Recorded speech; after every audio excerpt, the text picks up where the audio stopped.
Welcome to Fable Table, an actual play live stream focused on critical world building, collaborative storytelling, and finding the fun in games. Today, we are so excited, as excited as Andy. Can you tell us why you're excited, Andy, and thus why we should share in your excitement? I was just trying to bring energy and excitement because I'm fucking excited about the Reef and Stars Without Number and just seeing this awesome group. Me too. Yeah. Me too. Same. Well, I'm excited as well to That's tell it. stories with friends. yes. That's what we're here to do.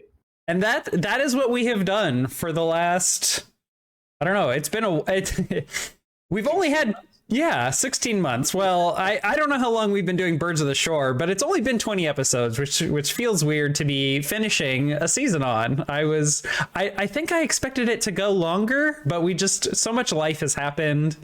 And here we are with the finale. As a quick note, before we get started about like the future of Fable Table, I'm definitely in preparation of season 3, but like I mentioned, I've had a lot of life happening, so I'm going to be actually doing a separate video for the YouTube audience, and I'll be posting an announcement in the Discord, just kind of letting people know what to expect moving forward. I'll probably be taking like a bit of a break from like a regular streamed campaign for a while I do prep. But there definitely will be a season 3, and my plan is to return to the Ravenlands. We may do like a bunch of one-shots here and there. We might do some movie nights. There definitely will be lots of like video games and board games and stuff. But the tabletop show will be taking a brief hiatus, so hang in there with us. All right. Now that kind of what do you call it? That housekeeping is out of the way. Yes. Here we go. How's everyone doing tonight? Doing good. All right. Awesome. You know. Very nice. All right. So, does anyone want to do a recap tonight for us? And like what happened last session specifically, not everything. Does anyone recall? We can go around the table and all say something that happened. One important thing or two. Like one word at a time, like this, like a story game. No, let's not do that. The internet lag. That's how we need to name our next characters. We all just give a like syllable. We just I'm down. We just roll D26s until we've spelled a word. Ooh, that's fun. I like that. God, what happened last time? Me and Sonny, clown burglar Norm Thulon. We went to go. Wait, is your last name Thulon? Yeah. When have you ever? Oh, Tamaj. Okay, sorry. Thulon was a different character. LOL. Flashbacks. Okay, sorry. I interrupted you. Could you say your fact about what happened last time again, John? Yeah, we parlayed with an admiral, and that resulted with nothing, I suppose. Yes. We pitched our plight to get him to help, and he's like, no, we can't really help you, but there's this ship down there that needs repairs, and then he walked off, and we stole it. Well, he did say that. No, don't defend it. Next person. Let's go. Okay. All right. They walked away with it. This fucker won't do anything. Meanwhile, Lettuce and Dax met up with a bacon and tomato in the diner at the end of the universe. And we had a wonderful talk in which we convinced, I believe it was Tomato, to give us a tour of the governor's office and a meeting with them as well, which we quickly vandalized via, toilet cherry bomb. And despite that, was unable to stop the dashing tongue of one Dax to win over the governor to our side.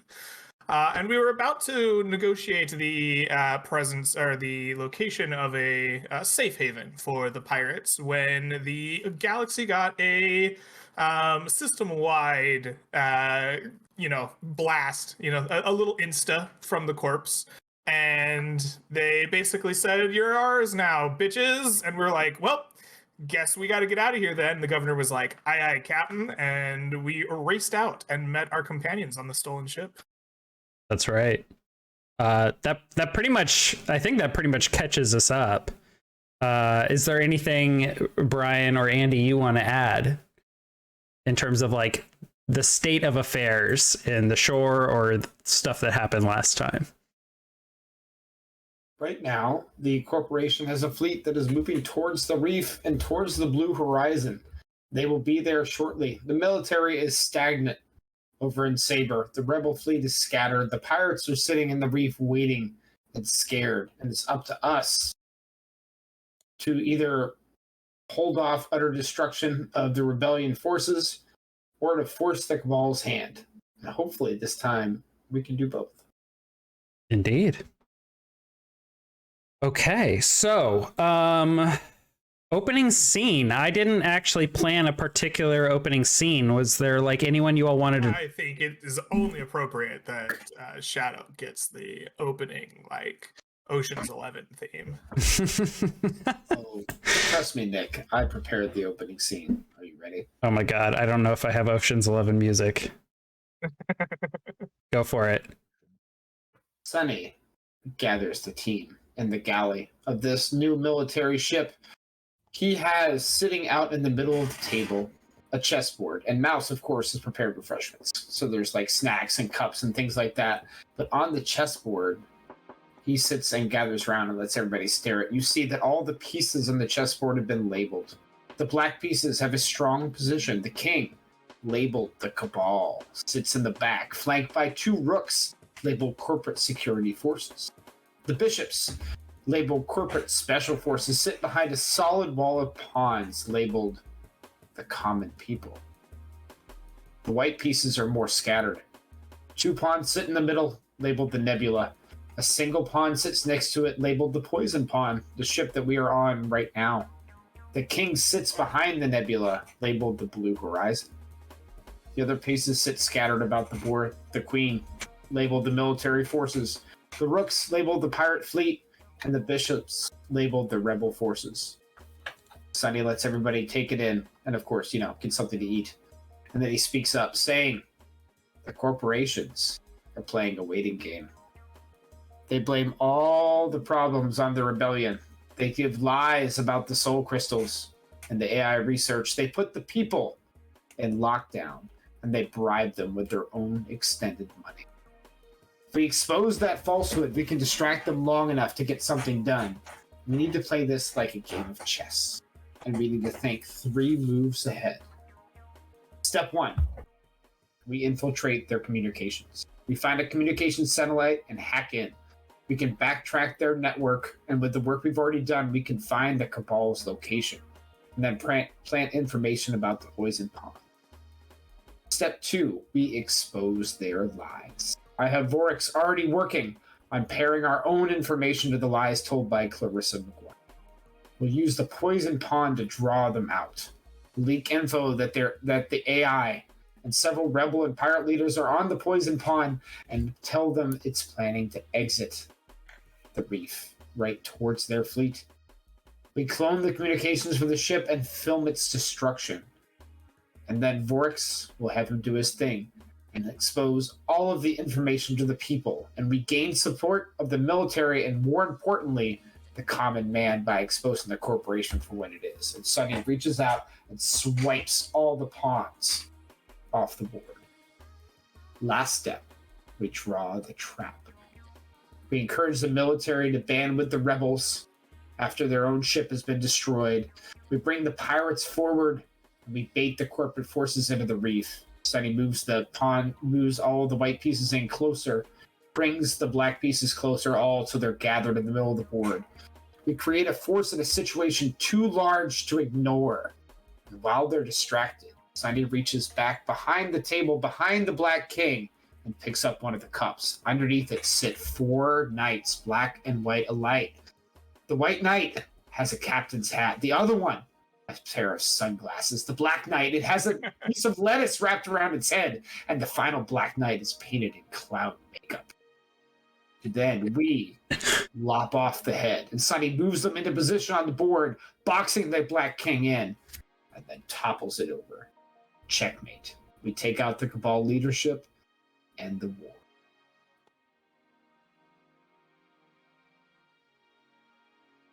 war. Sounds good. And I assume we'll flash back to further conversations on this as our scheme develops. We have to have that like flashback to this conversation where like just when things look like they're going right. Oof. I think that in true Ocean's 11 fashion, maybe this should be a montage. Like as Sonny is moving all the pieces around, like we get cuts of all of this actually happening. Right. We flash forward to us right outside the base. Okay. Right? John, let us tell the story first, and then yes, right outside the base. No story, just base.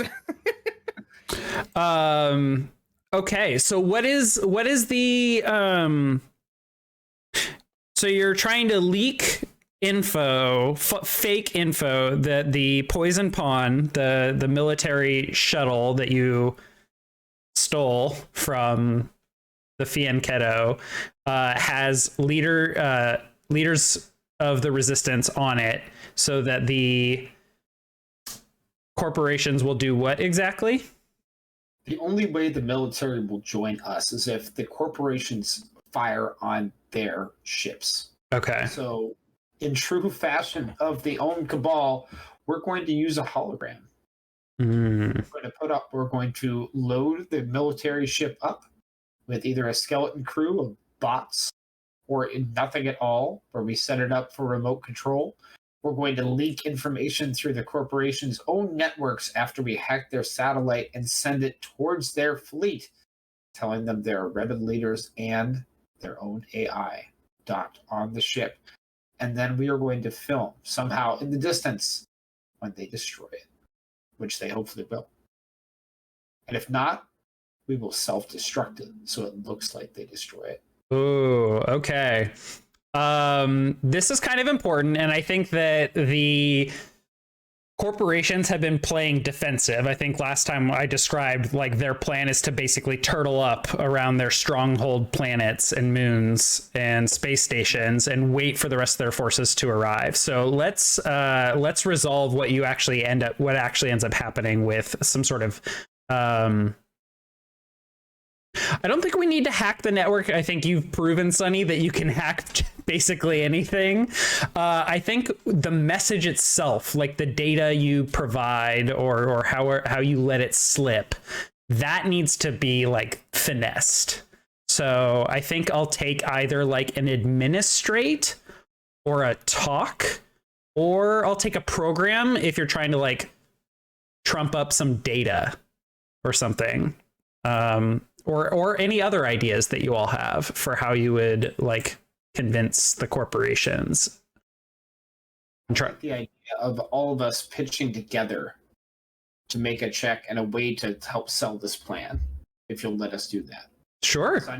Sonny will program the hologram so that it gets to show the scene.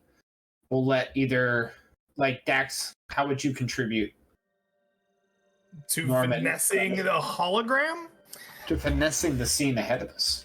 Man. If we're using a hologram, we could have one of us literally taunting the corporation over the communication, says, fuck you guys. I think I could be a good wrestling heel. Hell yeah. Yeah. Dax is up there like, suck it! Double birds! I think Dennis could rig the ship with explosives so that set fire to it, that we just blow it up and film them blowing it up anyway. Okay. Then Norm's got to be the one on the mic talking to them. Oh yeah, talking shit. That's what Talking Norm shit. is known for. Oh, Okay. Then I will take those checks from each of you, and we will use an average. Okay. Let me go ahead and open up my character sheet. Just- 11 for the program. Perfect. I think some talks and then a fix from Lettuce Yeah. to rig up some explodies. All right. Norm is doing it in such a way that he is making personal attacks on people who are just listening. He knows that he's getting in their heads. Axe is an annoying son of a bitch. Whoa! Axe is in full Crit. Holy God. shit! heal mode. You guys are carrying my bitch. Oh, wow. There's a crit and there's a 6 and a 5 from Lettuce, too. Oh, my gosh. Oh my god, that's an 11. That's pretty damn good. Okay, I think this goes really, really well. So I think that you actually goad a lot of their forces out. Where would you have planted this shuttle, or like where would you have set it up that it would be to lure the? You gotta set it up over the Moss planet, of course. It's Ooh. only fitting. It's only fitting. True. It blows up in the skies of Saber? Saber. Yeah. So I think an 11 represents that, like, you like line this up right in front of the, like, all the military of the Space Force, and like, even though this is right under their noses, the corporate forces like pursue it, and someone just pulls the trigger anyway. Like, they definitely would have received orders like, whoa, we can't antagonize the military, especially since it's a military vessel. Like, don't do anything. And then someone's just like blat on their on their You controls. Hear what they said about my mother. Yeah, someone gets pissed off and is like, that Dax, he's a son of a bitch. He called my mother a hippo. That's to end things. I'm gonna be the hero that ended the war. Pew, pew, pew, pew, pew. Explosions, and then the Space Force is like, I don't know if you all have seen Battlestar Galactica. I know I cited a lot, but like, just those scenes where all the ships just start like turning really fast, like the battle stars and stuff, like huge ships just start turning towards their fleet, and they're like, oh fuck. And they try and disengage, but the military was kind of expecting this. They knew what was up when they gave you that ship. At least Admiral Biego was. So they start hauling ass. Like, they were in battle stations already, and they just go. So I think, again, an 11 represents that their fleets are like disparate at this point.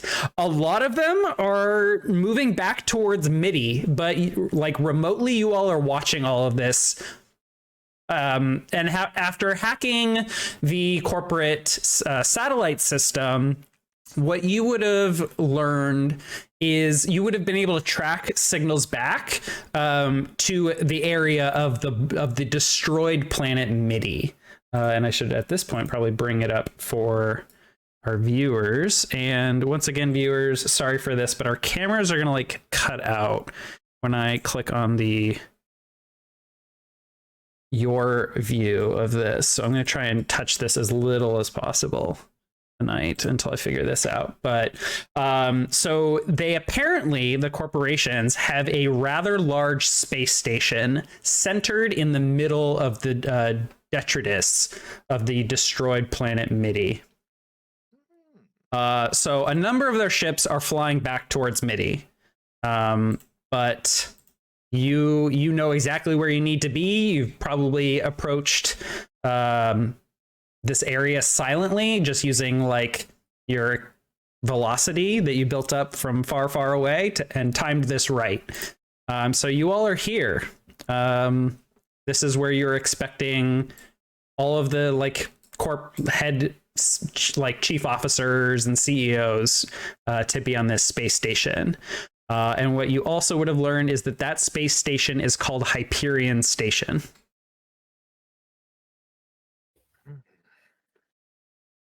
If I've got to fight a Shrike, I'm gonna be so annoyed. I'm sorry. There's a science fiction novel series called The Hyperion Cantos, the main villain of which is the Shrike. I was making a joke. Oh God, Really meant. Over our heads. No. this thing looks terrifying. This thing looks terrifying. It's made entirely of blades. Yep. Yeah. Okay. It's people on a tree of thorns. It's a cool monster. The Shrike, in the sense of the bird, is equally terrifying. Yeah, so, that's where it gets its name, because it hangs Right. its food on thorns. Yeah. Okay. which would be appropriate as a bird of the shore. Just saying, Nick. I think we found our episode title. Oh, I like it. I look at my blades and realize that I've been branding myself terribly this entire time. Oh, well. Okay. So, as you are expertly piloted through the detritus of the planet Midi, just all of these like exploded chunks of planet are just kind of floating in this stable orbit. You begin to see a lot of activity of drones and satellites in the area. And then after a few moments of very silently piloting forward on just like mini thrusters, just to make sure that you get as close as possible without being detected, you see the station, a massive structure that floats in the depths of the destroyed planet Midi, surrounded by an intricate network of satellites and drones buzzing around. Of all corporate structures that any of you have ever seen in your life, Hyperion Station is the crown jewel. It's a station that is a marvel of engineering, a shining testament to the technological prowess of the Orion Collaborate. It looks like it was manufactured elsewhere. Like nothing in the shore, no space station looks as like pristine and as advanced as this. It appears to be stacks of rectangular inhabited buildings and other structures, just kind of put together in kind of these two pyramid shapes, I guess like an octahedron. And you see like these structures that provide the station with power, life support, means of communicating with all their satellites. And in the brightly lit buildings, you can see lots and lots of like what look like little ants moving around inside. Altogether, this station is in that octahedron shape, and its like width of any given side is about a half a mile. So it is of impressive size and power.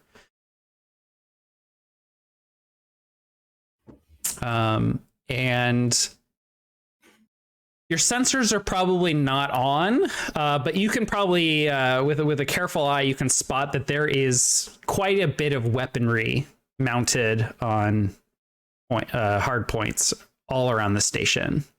There are docking bays that are all closed, save for when, drones come on approach, and they open and close almost what seems like automatically for drones.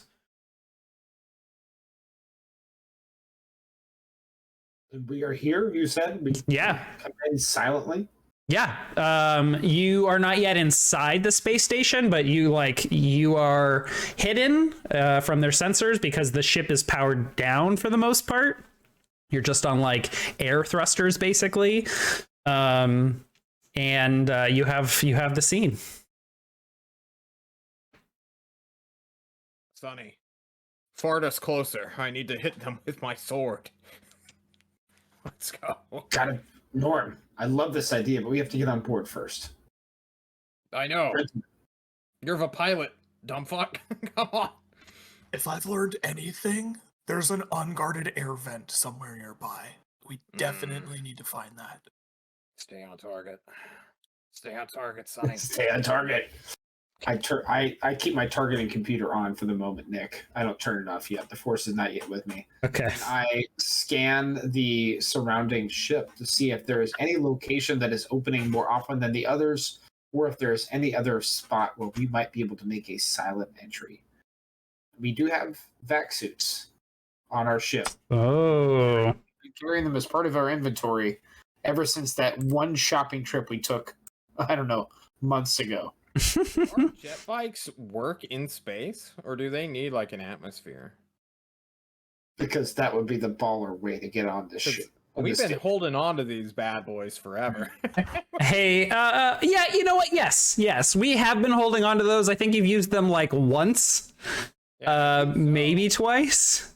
That would be pretty fun. You'll just start rolling up on these like razor scooter bikes Through space. I mean, it would be such a small silhouette on sonar too.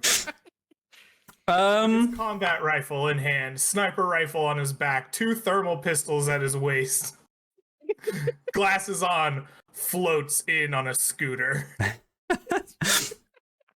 The combat knife tucked in his boot. The trash, Nick. That's where I'm looking. Where's the trash exhaust? Somehow they have to get the trash off this ship. That's the place where we go in. Okay. Give me. Let's see. Let me look at the Team Bella here really quick. You all do have a sensor mask. Oh, but that lets you appear as a different ship. But y'all probably know that there's like no ships moving in and out of here. So turning on the sensors. Anything electronic will give us away. We're looking with our eyes at this point. Ooh, you all did this. You have a survey sensor array from your other ship that you would have probably brought with you, but you didn't install it. You'd have to get rid of something else. Oh no, it doesn't cost any power or mass. You know what? Fine, that's installed. That's right. We just got rid of one of our weapons at this point. Yeah, you have improved sensors.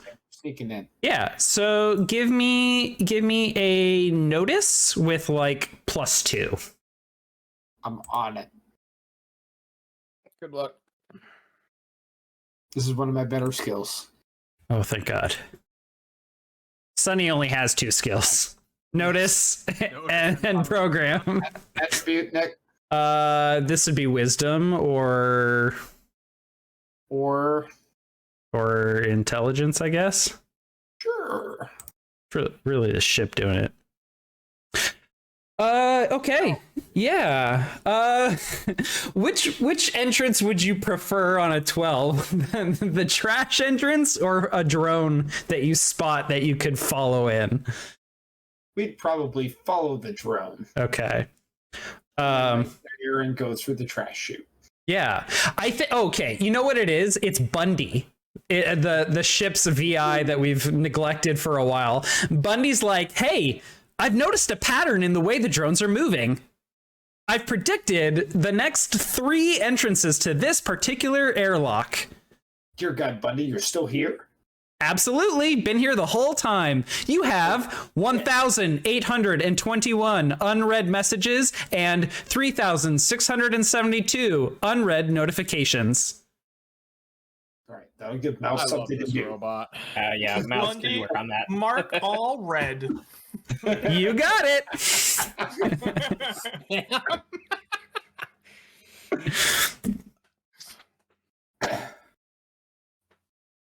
All right. Okay. We are Is Dot moving with onto us? our Razor scooters. We are following a drone in. Yeah, Diaren is totally with you, John. No, I said Dot. Diaren should not be here. He should definitely not be here. Flashback. I think there's a side mission that at some point in some universe we flashed back, and Diaren and Dot took another ship together. Oh. Saber. They are on like the B team mission down to Saber, like the crab alien riding the mecha plant machine, and their goal is to turn off the wilt. And then, Ooh. as the killers do their job, the healer robot AI does their job. Can we send Mouse with him? With like No. a... No, No, Mouse is with us. all right. I was gonna like... Mouse is getting dragged through space by the like scruff of his neck by John. Hold on tight. In space, no one can hear you scream. Okay, they are on Wilt mission. Great. Okay. All right, so you all hop on your space razors and start putting your way towards an airlock. You have like the predicted paths of several of the drones. You're able to track them and time this just right as well. Let's see here. Okay.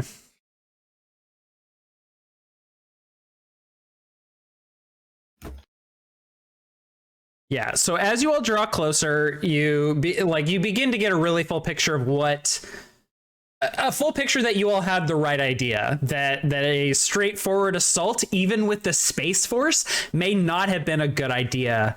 Especially since as you draw closer, you can see there are a lot of like scientists and civilians and just like people on this space station. Like it is impressive. It's a lot like a lot of other space stations you've seen where there's people living on them, but this one is completely corporate.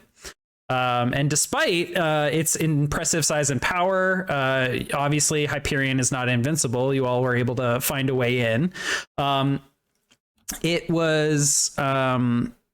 has a huge, formidable array of the weapons I mentioned, including powerful laser cannons, missile launchers, and other like strange devices that you don't even recognize. They look kind of like giant circular rings on swivels that can like turn and pivot. So you all make your way inside. You come into essentially like a docking bay that has like 2 or 3 employees in a huge wide open space. You're able to sneak by them and head into like some walkway or some corridors if you like. Is there anything you all want to down some corridors? Okay. So the interior of the space station is a bit of a labyrinth of corridors, chambers, and halls, all designed to serve the needs of the corporation's executives and staff. Lots of meeting rooms, lots of computers, lots of people appear to be in just like labs testing a bunch of stuff. Like that's pretty much all that you see scientists doing. The station, eventually you will find your way to what looks like a kind of the main chamber. And I say that because as you like come out into this much larger hallway, it's kind of like an airport hallway, and you can see that it just stretches for hundreds of meters towards the center of the station, and then going the opposite way, you can see it reaches a point where it's just like that's the corner. Like you know that was the corner of the space station based on like where you came in. So there's basically like for the big sign in the mall that says "You are here." Yes. Get like Yeah, I mean there probably is those for folks. So yeah. Max walks up with his sniper rifle, combat rifle, knife, thermal pistol, and other thermal pistol in the middle of the room and starts looking at the director's like notification. Like, where are we? Yeah. Where do we need to go? So as you all came in, you're still wearing like your spacesuits, and you've got all this like weaponry and I'm sure bags of gear, the contents of which we will describe later when you need them. But there's people here. It is. You snuck through some of these other hallways and the shuttle bay or drone bay without being detected, but there are people here who are going to start to notice you unless you take some precautions. Do we want to have a quick flashback, or do you want to articulate how you're handling that? Are we handling that? Like, is this like SEAL Team 6? Like, are we like raiding it? Let's go. Or are we clandestine still? I think we are clandestine up until the point we find the Alright. bunker, right? Because once I we described find a big lab area, right, with technicians and stuff. Somewhere they must have lab coats, right? I'm gonna go find the closet of lab coats and come out in this giant, big white lab coat, like that surrounds all of my guns. Okay, Neo. That is Dax's hiding. Oh, here we go. Dome City Center. All Sunny's equipment is small. I have a pistol, I have a couple of grenades, and that's about it. And my data tool. So I'm kind of incognito always.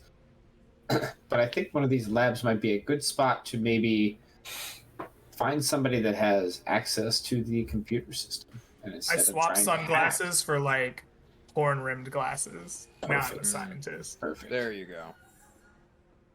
And instead of trying to hack the system, maybe we find somebody whose keycard access we can steal and we can find the information without having to bust into it. True.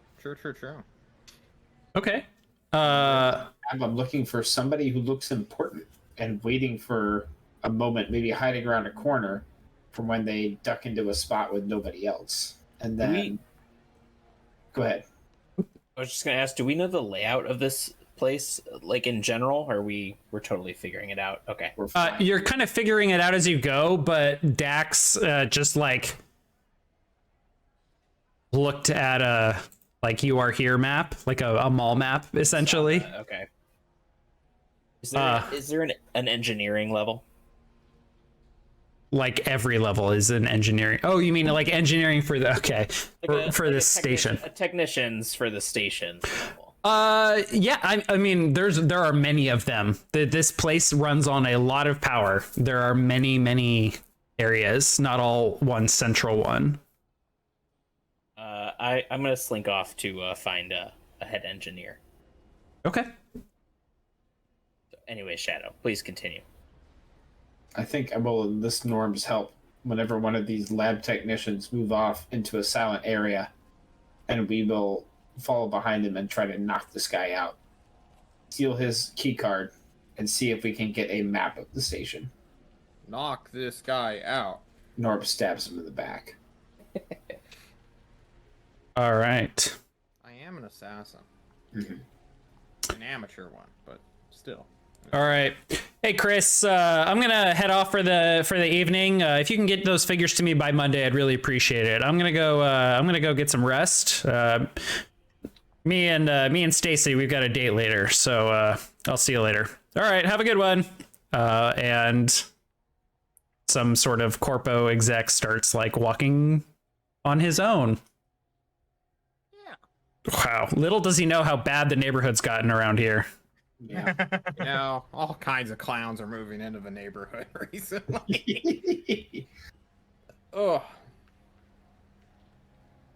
Do you want us to role play out sneaking up on this guy and stabbing him to death? No. Okay. No, Just saying. there's no need. You can do that if you want. The guy is completely unaware. He's exhausted from a long work shift. And He's like, what's that honking noise? he just hears squeak, squeak, squeak, squeak. Just clown. Yep. All right. Your combat clown boots squeak up to this guy, and then we just see him fall to like he just falls to the ground. We see a hand reach into a pocket, and you take whatever you need. Okay, with this keycard access, I'm going to find a computer in this lab, and I'm going to try to get a map of the facility, if possible. Uh-huh.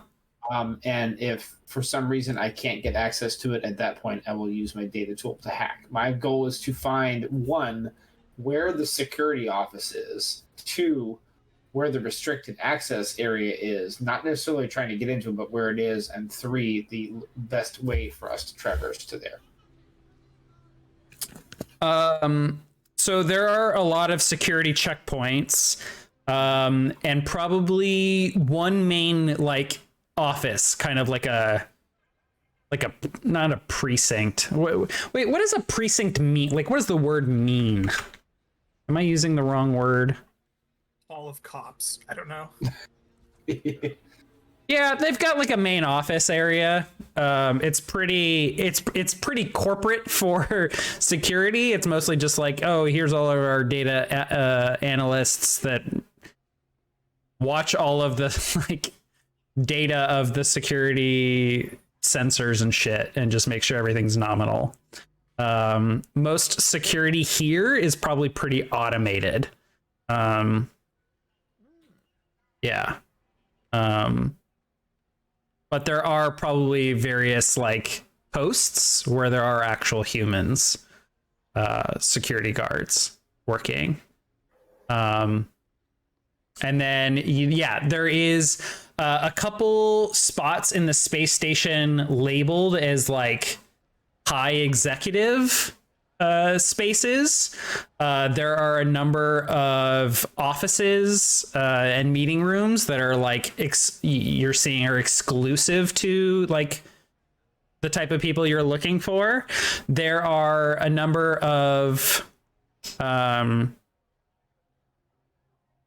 like apartments in a secured area in kind of like the top half. There are a number of meeting rooms all over, and then there is like a specific structure that you see is really strange.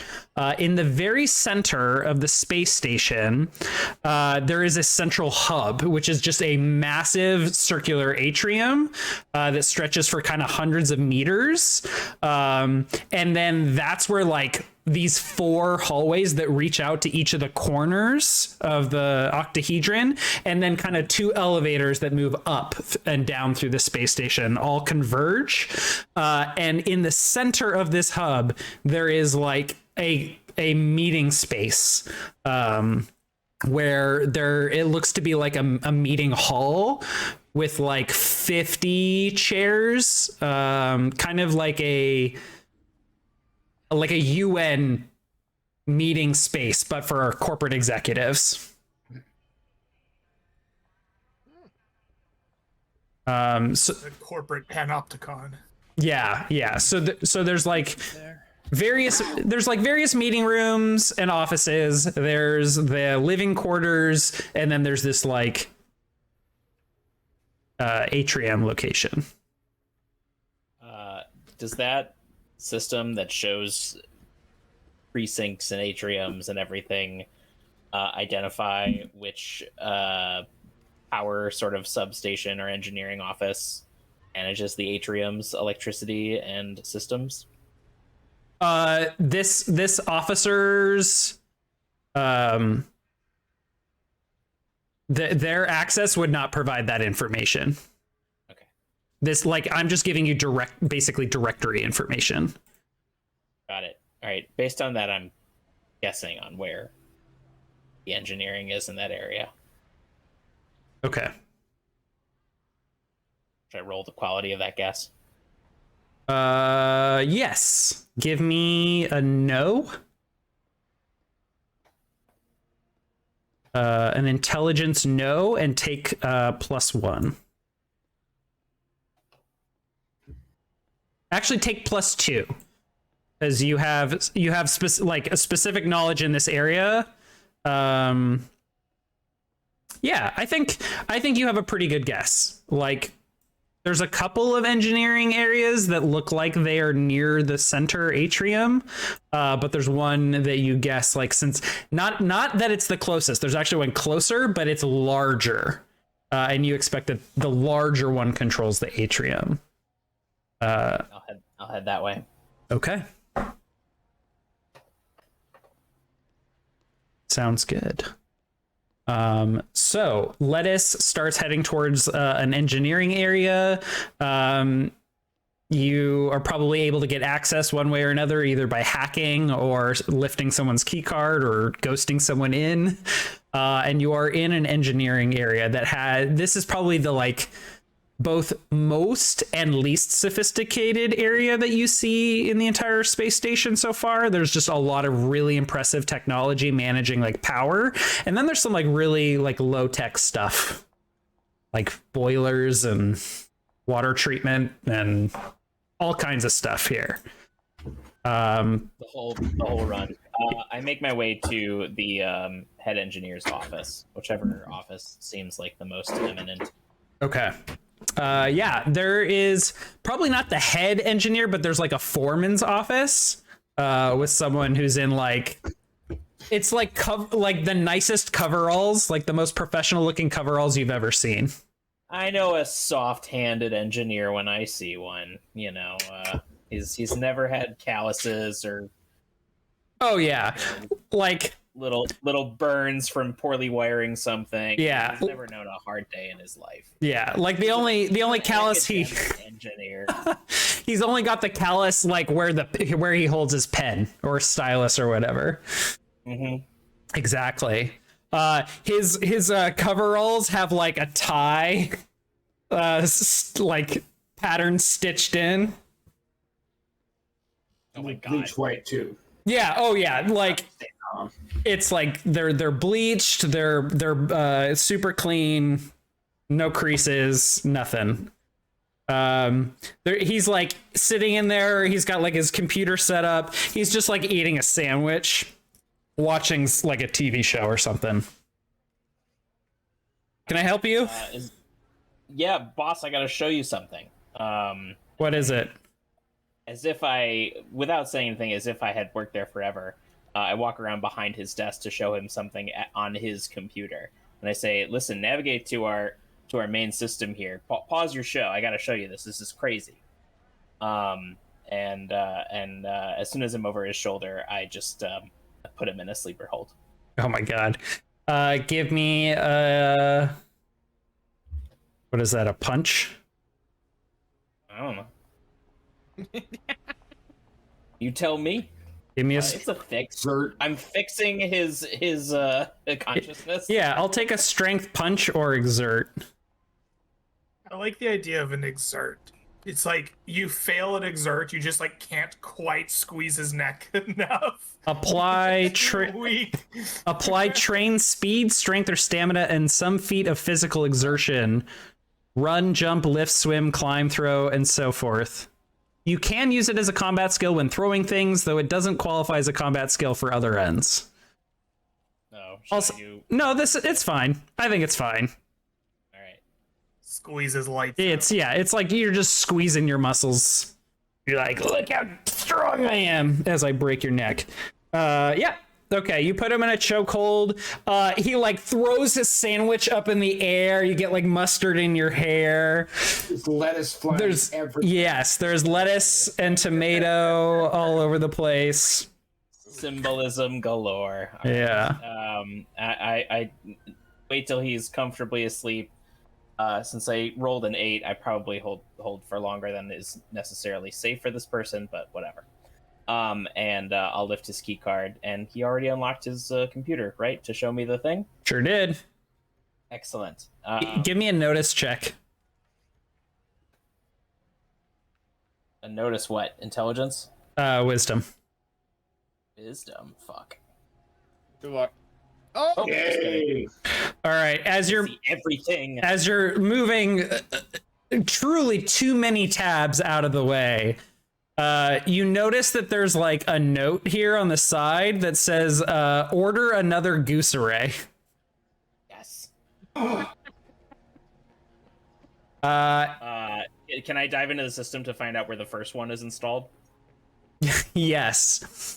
So the note is like order another goose array from the Lindor system, which is, another system very, very far away that manufactures a lot of space station parts. Yeah, you can see here as you open up like the previous purchase orders and information on this particular part, they've ordered one every 6 months, and one of them is about to go bad. And it is roll me a d10. You want high. Okay, there's one not quite like at the very peak of the station, and not necessarily on the exterior of the station, but it's a very out of the way area. It's like, oh, you know what it is? They have an indoor park, like a manufactured park, with a lake in it, and in the lake there's a fountain that also shoots out food for geese. Yep, that's it. And it's a part that helps the cannon shoot the geese food. Mm-hmm. Because all the grass is synthetic, so the geese can't eat the grass. I figure out the route to that park, and also slave the person's data pad that I just knocked out. Hell yeah. Shadow can have all of the schematics and engineering information. Okay. Can And am I on a walkie, Shadow? Can I talk to you while I'm doing this? I'm sure we have some type of form of communication. I have a compad. Does anybody else have one? Yeah. I believe Yeah. so. I Is there anything else I should grab before I leave? Because there's something I gotta go find. While I have absurd full consequence-free control over one of the head engineer's offices in the substation that affects the Parliament chamber. Oh, Andy thinks there's consequence-free actions in games. It's funny. Whatever big red button or giant red lever. Excuse me, Yeah. Lettuce thinks there are consequence-free actions. Okay. Maybe set something to overclock or overheat. That might draw security away at some point. Sure. Power, water, air, gravity. Earth, air, fire, water. Gravity. You seem to have a Oh. way with toilets. Let's go with those. Yes. No. All right. I'm gonna engineer some sort of sewage catastrophe with a time lock. No. Oh my god. Okay. Give me. Are you gonna try and give me an intelligence program or fix? No, I'm gonna program like a thing that I can trigger basically remotely. Okay. I need to go get a goose feeding device. So, which honestly sounds like a foie gras problem. All right. This is program then. Yeah.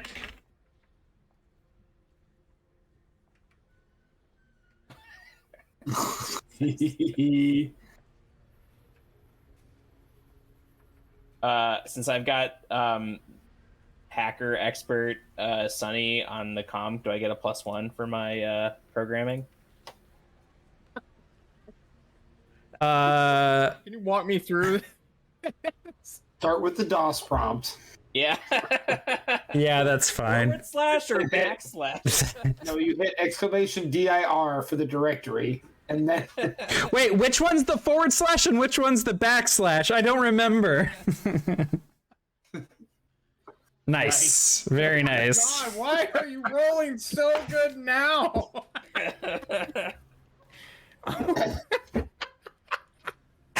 All right. I've set up my toilet problem.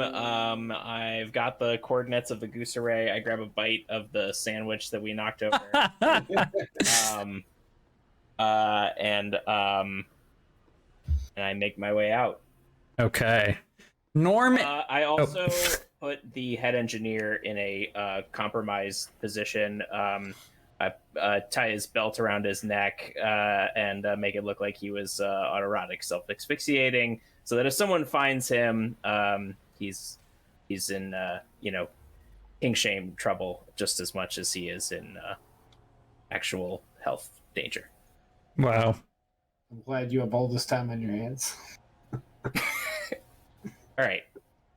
Someone else, please. Yes, please. Anyone else?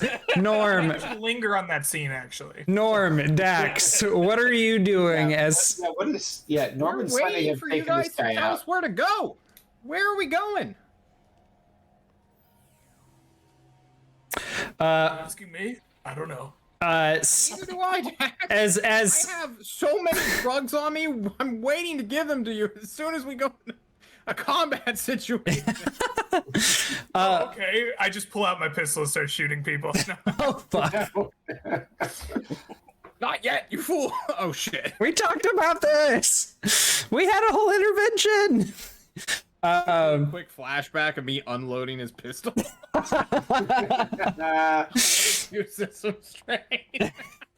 That's hilarious. So Sunny receives the data from Lettuce, like access to like all the a bunch more system information. Sunny hands you the data pad, Norm and Dax, as he's walking Lettuce through how to set up the Pooh Gras situation. You guys, meanwhile, have access to the like more than directory information. You have basically a shitload of information. Is there anything you want to look up?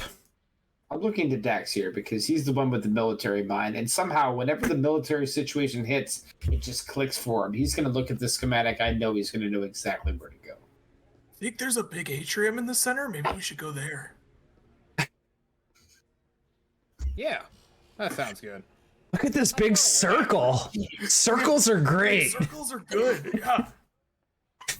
It's only like this entire station's only like half a mile wide, right? Yeah. Okay. Not too. Yeah, it's. I'm going to go to Dax's like medical port within his armor. If he's no, he doesn't even wear armor. I don't need armor anymore. I am my own armor. Perfect. I'm going to just inject something into you. Oh my god, let's go. This I've is been waiting for this Psych. moment. Nice. You know, for a long time, Norm was trying to get him clean, but now that we're here, I don't think being clean is what Dax needs. I think what he needs is a psych up. And I will just post what psych does, but essentially, it's going to make him a little bit better at things. A bonus to all skill checks by 1, but you will never take cover again. So I hope you don't plan on being tactical here. Okay, no cover for me. Only and then my 19 AC. I'll take 1 off of my 10 psych, and then I look at him and I show him a small little canister that has something that looks a lot like liquid sky, and I'll say, once we're ready, this is for you, and I promise it's not a relaxant. Let's go. All right. Okay. I will also inject myself with psych as well.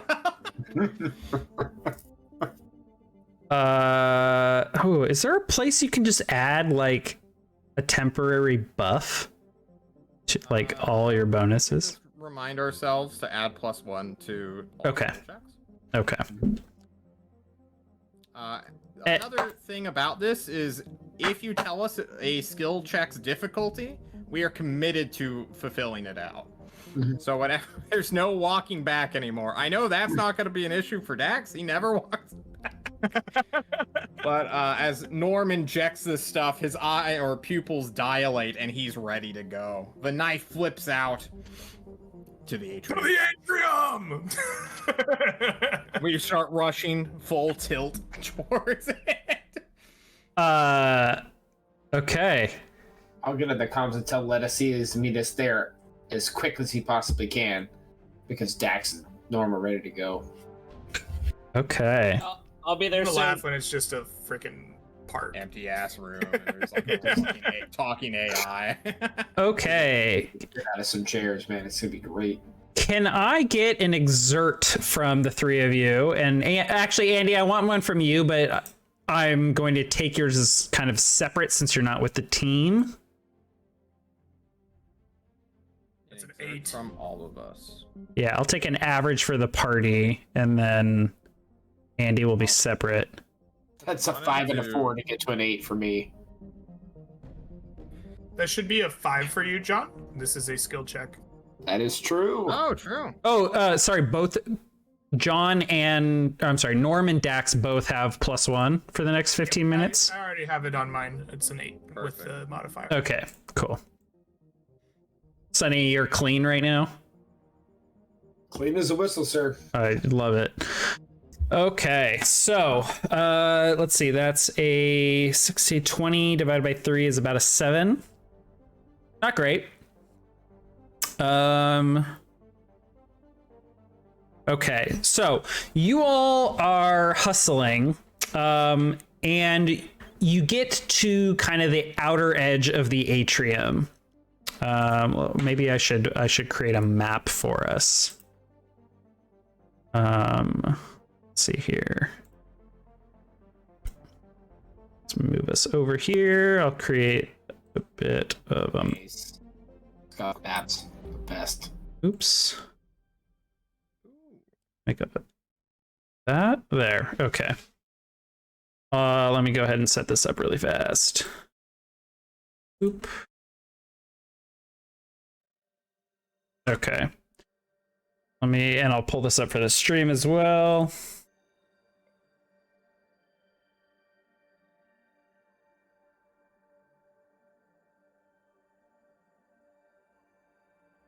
Oh, whoops.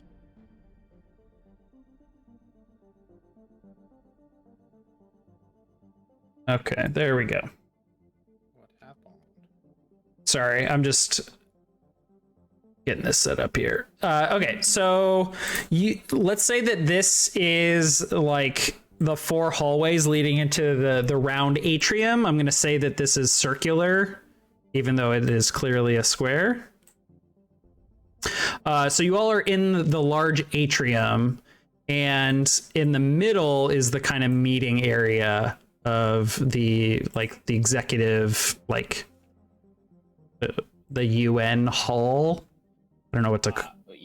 Wait, am I in this room? Not yet. I thought I was on my way. Okay. You will show up pretty soon, because you're moving faster than the party, to their benefit. But they would have made it. How far away was the goose array? Because that's where I'm going right now. Sorry, I just want to be certain. Jesus Christ, Andy. That is not on this floor, Andy. Well, that's where I'm headed. So send me there. Okay, so you are not here. No. Okay, I'll go ahead and just delete you then. Oh my god, let me delete all these silly little circles.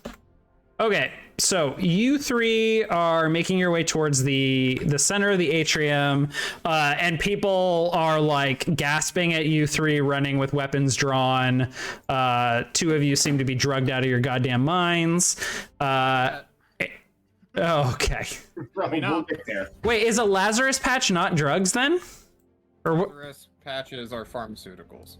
Oh, okay.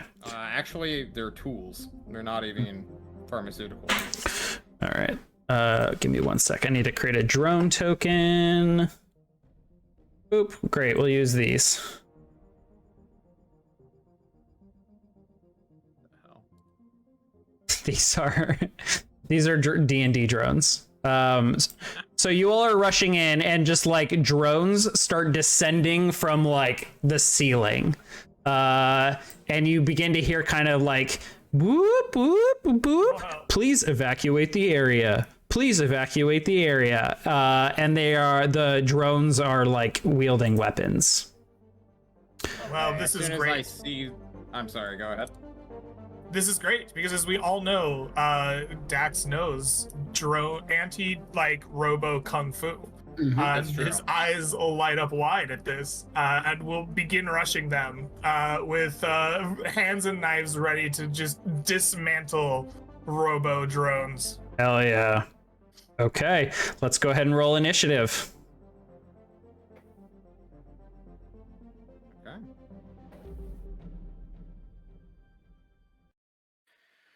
If I could remember. There we go. God, I'm fast. Mm-hmm. Wait. High is good, not low. High is good, I think, right? Yeah, high is good, I think. Then I am slow. Okay. Well, we don't need the turn order tracker because we can just remember this. The drones have... Why do these not have any notes on them? Great. I grabbed an NPC sheet that has nothing on it. Whoops. All right, I'll pull this up separately on my PDF. Always wanted to fight Modred. Never knew I'd do it in space.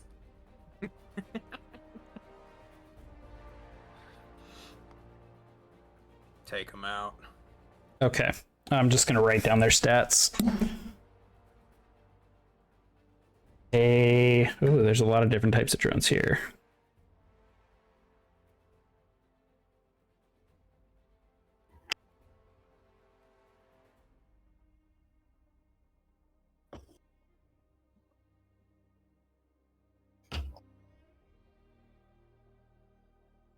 Okay.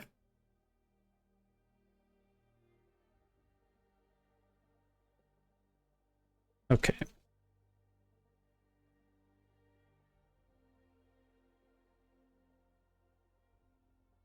I'll just have to use like a different character sheet for shooting at you guys. Okay. They have. What's the roll for initiative? 1d8. Yep. It's a D8 plus your dexterity modifier, I think. Okay. So this will go Dax, drones, Sunny, and Norm. Okay, so the drones are like flying down. They're still like 15 feet up in the air as they are like pointing their weapons down at you all. Go ahead, Dax. All right. I rush towards the nearest drone. I unholster my knife and my pistol in like the Rambo formation. Since he's not down here to use my kung fu on, straight up underneath him, I fire my pistol. Pop, pop, pop, pop. Okay. And I get a only skill checks, not combat checks, correct? For the psycho? Yeah, that was the other drug I was about to give you. Okay. That is an 11 on my attack. Your shot will hit the drone, but they seem to be made of sturdy stuff. All right. Even though I technically miss, because I am a second level gunslinger, I do an unmodified D4 damage to them. Okay. Which one are you? That you're targeting this one? Here. Yarp. Okay. It takes 1 point of damage. Okay. Nice. Perfect. All right. Anything else for you? Because I can do it as an on-turn effect, I reload my pistol. Okay. I was gonna say your pistol seems to only have 3 ammo out of 5, which was funny. Okay, that brings us to the drones. I'm just gonna use combat rifles for their weapons.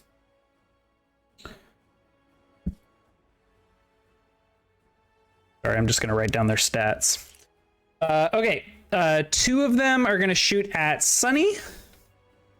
Of course. Goodbye, Sonny. I'm the biggest threat, of course. Goodbye, Sonny. 07, comrade. Oh, geez. Okay, yep, those both hit me. All right, I'll just roll both of their damage at once. Oof. Yeah, I'm down. God. Oh my god, really? I only have 17 hit points, Nick. Are you... Wait, does that mean you're dead? I don't know. Yep, he's dead. He has a little bit of time before he dies. Okay, they unload on Sunny. Ineffective for essentially the rest of the mission now. Oh my god. Okay, and one will shoot at Norm for a 14. Missing completely. Okay. Is he not going to do like an evasion saving throw or something Sure like does that? not. No, I don't think there's anything I can do to... I mean, I lost initiative and got hit twice. So that's about it. Damn. I mean, my AC is 16, so it took a lot for them to actually hit me. Yeah, they just got They lucky. rolled incredibly, yeah. Yikes. Okay. 0. Oh, okay. That brings us to you, Norm. Yeah. So I have Lazarus patches. I'm gonna walk over and use my action to stabilize Sonny. Okay, I'll also clarify and kind of set the scene a little more. I know this is like the most crude drawing. This atrium has all kinds of like furnishings in it. There's like plants, like trees. There are kiosks. There are like benches and sculptures and art stuff. So like if you wanted to also like drag him into cover, you can totally do that. Sure. Something about this drug seems to say I can't take cover. I can't take cover either, but I can sure shit move Sonny into cover. Mhm. Throwing a Lazarus patch on his wound. I just needed a difficulty 6 to stabilize him. So he is stable now, and Okay. now me and Dax have to kill these things. As I take out my good old spike thrower, as it was once known. Okay. With no medical tools, the difficulty's 10. With medkit, it's 8. With a Lazarus patch, it's 6. Failed checks can be attempted again, but a victim will die after the 6th round. Stabilized characters regain 1 hit point after 10 minutes and can act normally. But any further damage kills them instantly. This fragility ends after they regain more hit points, either through rest, stims, or biopsionic healing. We'll get him up. Don't worry. Yeah, okay. Worries. All right. That brings us to Dax. They didn't come down, those bastards. All right. I'm going to stow my thermal pistol and knife and bring out the combat rifle. It's time to blat him. All right. We know you had to do it to him. There's a 12 to hit. I assume it misses. I do an unmodified D4. If I can find my D4, there we go. Oh my gosh. Come on, Greg. This drone is at half health after 2. Nat ones in a row. That's 4 ones in a row, Greg. That's just impressive. Hey man, I roll ones when it counts. You rolled a 1 on attack, 1 on the damage. Oh my gosh. Okay. Shoot me. These drones need to reposition themselves as you've brought Sunny to cover. So they need to fly much lower. They're in melee distance. This one will turn to Dax. Dax, one of them is going to begin to pivot away from you. Does that give you an opportunity attack? Nope. Okay. It's really opportunity attacks like that. Well, I just didn't know if one of your talents or foci. Okay. Okay. So 2 attacks at Norm and 2 at Dax. Those are at Norm. Oh, nice. And then at Dax, 17. Both miss. Okay. Norm. Okay, I rush forward, having... Yeah. Oh, my mouse is caught on a wire.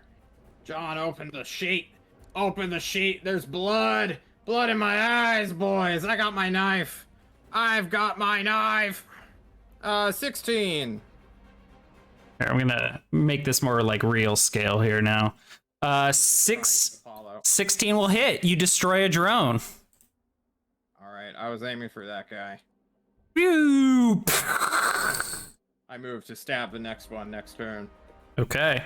That brings us to Norm, who is... I'm sorry, Sunny, who's stabilized. I don't know. He's chilling. I think you can bark orders if you want, or interact with the data pad. Let us know what's going on. I was gonna say, I assume he lets me know that I should divert from my current stupid mission and come help.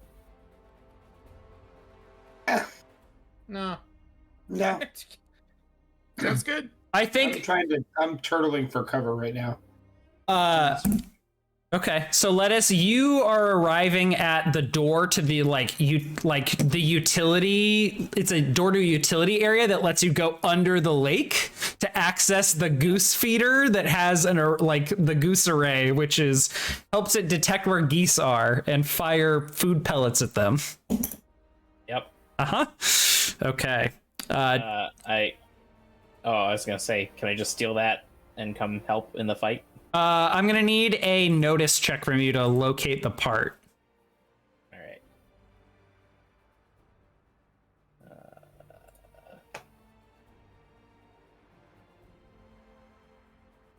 right. No, that's not gonna be good enough. But you cover a lot of ground. Your check next turn will be easier. Dax. All right, they've flown down. I rush forward. I break out my awesome kung fu, and I attempt to disarm this or whatever. What did we decide my kung fu did to him? I don't remember. I don't know. Do you want me to just knife it instead? We'll just knife it instead. Okay. That's a 17 for 3 damage. You kill the already damaged drone. I Bruce Lee that shit. It cracks in half. Please evacuate the area. I turn towards this one. Bring it on. Okay, this one is still up in the air, I think, so you'll have to shoot that one.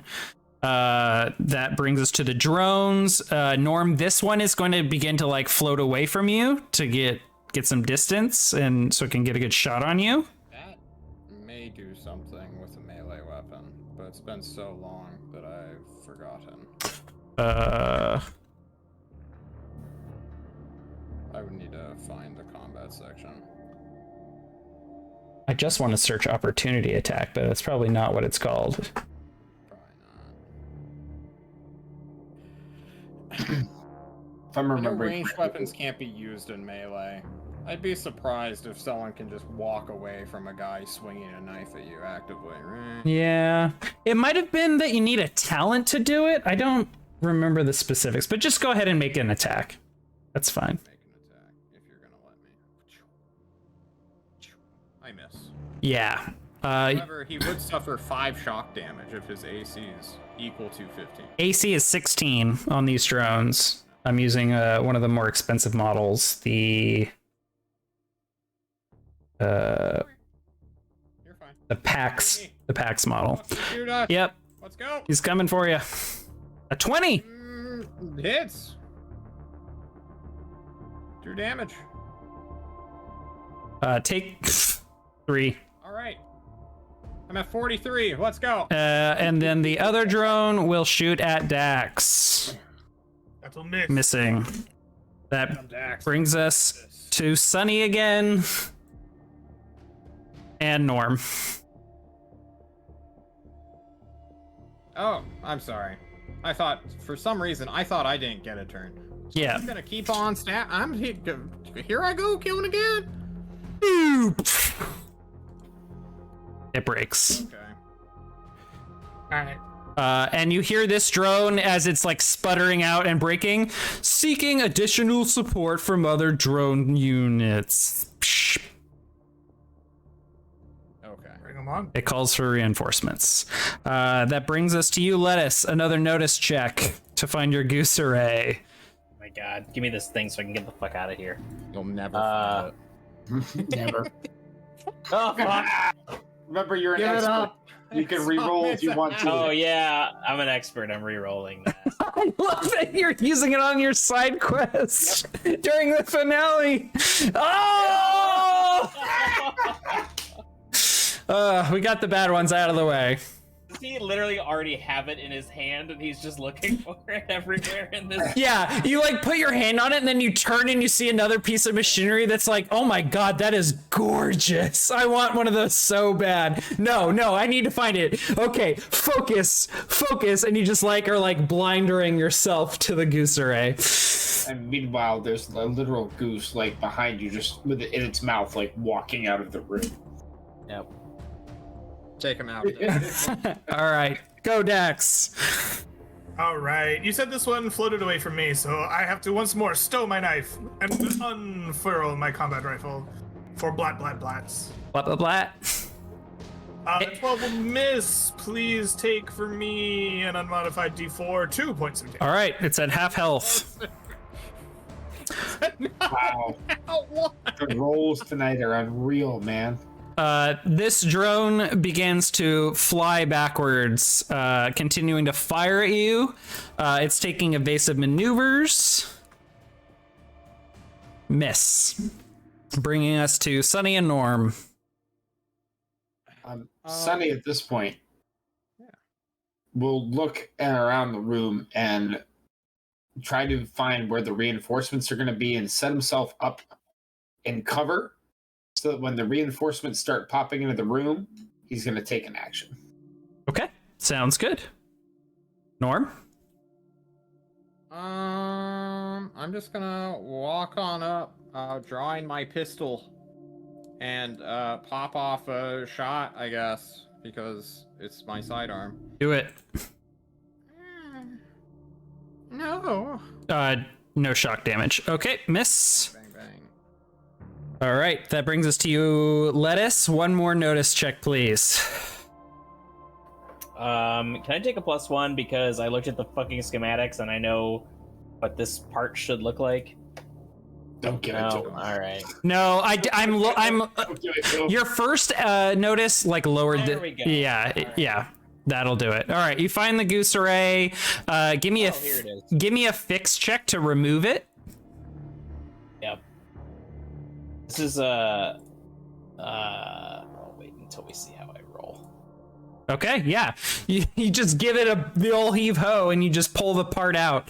And you just hear like you see a little green light just turn red. Like the part has gone faulty. And you like on your data pad, the one that you stole, or not your data pad, the supervisor, the foreman's, you just see a notification, goose array has gone bad. Yep. I throw the part into my satchel and run back towards the atrium room. Okay. But a different entrance than my teammates used. Okay. Now, Higher up entrance.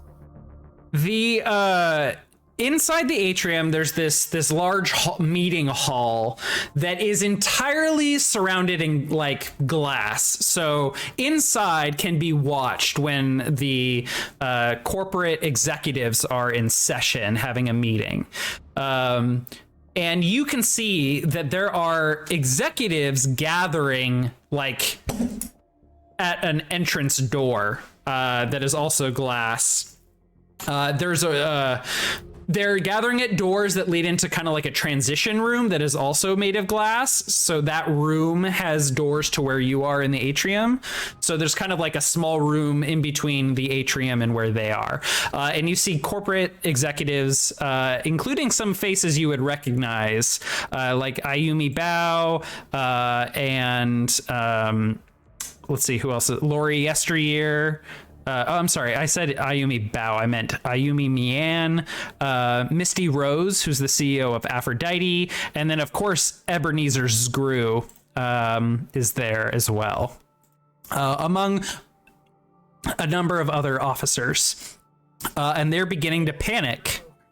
And like they're like looking at one another, and they all look at Lori Yesteryear, who pulls up her data pad and like begins talking to someone. And you cannot hear or make out anything that they're saying. So I saw these people the whole time. Yes, but they're. This ignores the. I'm sorry. You did not. You only just started seeing them now because they've come out like up the stairs from their like meeting hall to the.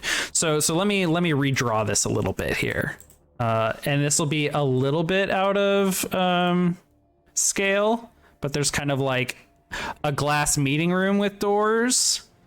And then there's another set of doors into like a huge, like, I'm just going to keep calling it a UN hall. So you can see that they are like here on these doors. Does that make sense? Yeah. Okay. Oops. Didn't mean to draw that. So this is like the only way out, right? There's, yeah, yes. Okay. Okay. It's Dax's turn, right? Yeah, go ahead, Dax. All right, ignoring drone, moving forward. Rawr. I'm gonna shoot these people gathering in through the glass. Okay. Give me your attack. All right. And I'm gonna need to look up AC for. Oh, that's pretty damn high. 18. Ooh. Reinforced. Give me reinforced anything.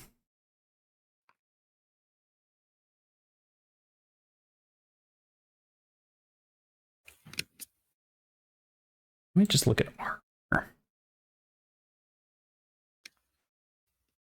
Do they have Like a fucking power shield. Yeah, the only armor that's this high is storm armor, and then field emitter panoply. Panoply. I can say words. I think you break through the first door. It is completely shattered. Make me a second attack to. Okay. Actually, make me another attack but this time just give me 2 more attacks because I'm going to take your next attack at disadvantage to see, like, do the bullets go through this glass and break the next glass? Holy shit. The first one would be a 27. The Can't second warriors do one would be a something 12. with their hit rolls? Question mark. Oh yeah, you can totally make that second roll a auto hit. Oh yeah, I can do that. Is that what? That would 27 sure, would yeah, be disadvantage light 'em up. roll. We hit this. Bang! You break the second glass. Suddenly you can hear glass break, and then screams and shouts from inside. As they all like the exploding glass causes them all to like bow and cover, covering their faces. And one of these like unnamed corporate officers just falls to the ground dead. Dax smiles, uses on-turn action to reload, and just keeps advancing. Jesus Christ. Yeah, you can make it to the door. Nice. What does the drone do, Apollo?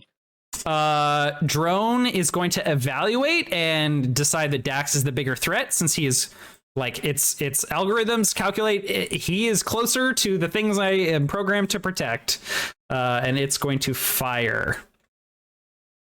All right. AC 19, that'll hit. Okay. Another 20. I know, I'm rolling hot today. Take 4. Fuck. Will do. Other than Sunny, my damage just sucks. Yep. Okay, and then I'm gonna roll a 1d2. On a 2, another drone appears. Okay, another drone is appearing. One drone. Where? One drone from the north. Okay, that brings us to you, Sunny and Norm. Sunny, you had a ready to action, didn't you? Yeah, but if it's only one drone, I'm not going to take it. I'm going to... So Sunny, you can see like on top of these drones, there's like little blue, like police lights. And so like down in the distance, down like the 3 other halls, or at least the 2 other halls that you can see, and even behind you all where you came from, there are drones on approach. so I see there's a bunch of drones on the way. Yeah, they just Like, how don't, close? they don't hover. I mean, I'm going to be rolling every round to see if a new drone appears. All right, well, Would you like to take your action? I think I'll hold off on this one. Okay. I think I'm going to advance forward, trying to stay in cover so I can stay close to my teammates. I do not want to get left behind with drones coming into the hallway. Okay. You're gonna have additional AC for taking cover, but I think based on what John said, Norm and Dax cannot. We Right. do not care to. Okay. We have a job to do. Gotcha. I'm going to attempt to quickly, in my data pad, try to unlock every door within like the entire area so that my team can start busting through and chasing these corporate assholes down. I think they're trapped. You think they're trapped in here? Like they can't get out? That's what was negotiated earlier. All right, then. I mean, we broke the glass on these doors. If you locked down everything, I don't think they could get anywhere. Well, then that's what I'll do. I would like to do. Okay, that sounds good. Give me a hack, or I'm sorry, program. Excellent. You lock down the rest of the doors in that would potentially lead out of there. You got access to the engineering section and security. You have security protocol stuff as well. So there is actually like a hidden escape hatch at in the center of their meeting hall. You also lock down. Nice. And then I will, as I take cover, I'll get on the comms and ask to let us to bust his ass in here. This shit's getting real. And then pass to Norm. All right. I've already moved because we need to take our turns faster. Yeah, I agree. Fucking full on rush forward. And that's it. Dax will note that Norm has a bomb vest on, and he looks intending to detonate it. Oh my god. Okay. I was gonna give you a grenade too. It's like you don't need it. Holy shit. Okay. Lettuce. You give me an exert to bust ass to catch up. All right. Is that dex or strength? Yeah, dex probably for speed. Oof. Nat ones, baby. Are my shoelaces untied? Like, what the I don't know. Goose array, bro. It keeps throwing down feed and it's slipping. Oh my god. Oh my god. Okay. Nobody told you. Nobody told you the goose array weighs 72 pounds and has like 3 different appendages. Just like banging into doors left and right. Stuck. The goose array itself is like a sentient AI because geese are so complicated. They needed the computer power to calculate their needs. All right, that brings us back to you, Dax. So describe to me what, like, these are just all the corporate people in here. Are there any, like, are they fighting back at all? Like, what's Oh no, they don't have any weapons. Not at all. And these are confirmed, like, the leaders of the corporate cabal. Yes. You would recognize a bunch of the CEO's faces, and then based on the way they're dressed, there's just like a lot of other officers of corporations. We came here to take them out, right? So I think Dax posts up at the door and starts spraying the combat rifle, right? Oh my god. Okay. Are you? This is just burst mode. I think so, yeah. I Okay. think you just Roll. hold the lever, right? I don't know if you want rolls for that or... how you Yeah. wanna- Roll. Okay.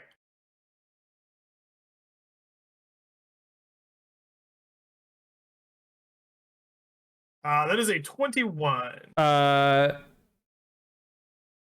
you rolled 1 on damage again. Holy shit, I'm dude. really good at rolling ones, guys. Okay. There are now 15 officers. Okay. You kill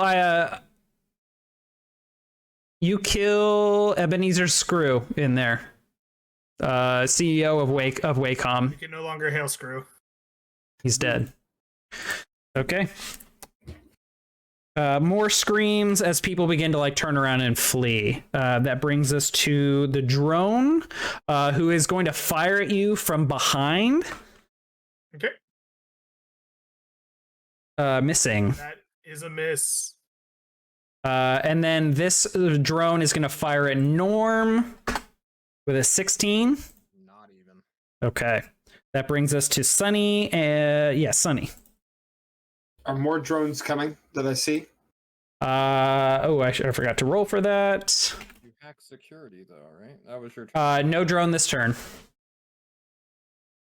All right, then Sunny will.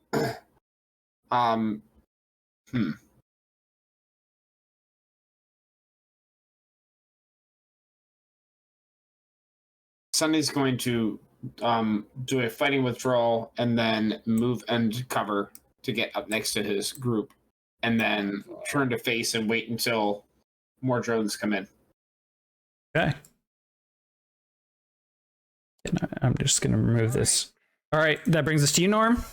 Apollo, how many people are in a 20-meter radius of me? And then followed by a 40-meter radius of me? Give me an exert to see if you can get in the middle of them all. Can we skip that and just have me just tell me? Okay, roll damage. You're killing yourself. You're blowing yourself up. I will do at most 30 damage to myself, so no. But So stupid. That's so stupid. Oh yeah, and plus you can't get reduced to below 1 HP. it's true. So, everyone within 20 meters, if my party is a part of it, it's their own fault. Must make an evasion saving throw for half damage. Victims within 40 meters just take half damage, and they can make an evasion save for none. Oh my god. Yeah. Okay. Go ahead. Nice. You both take none.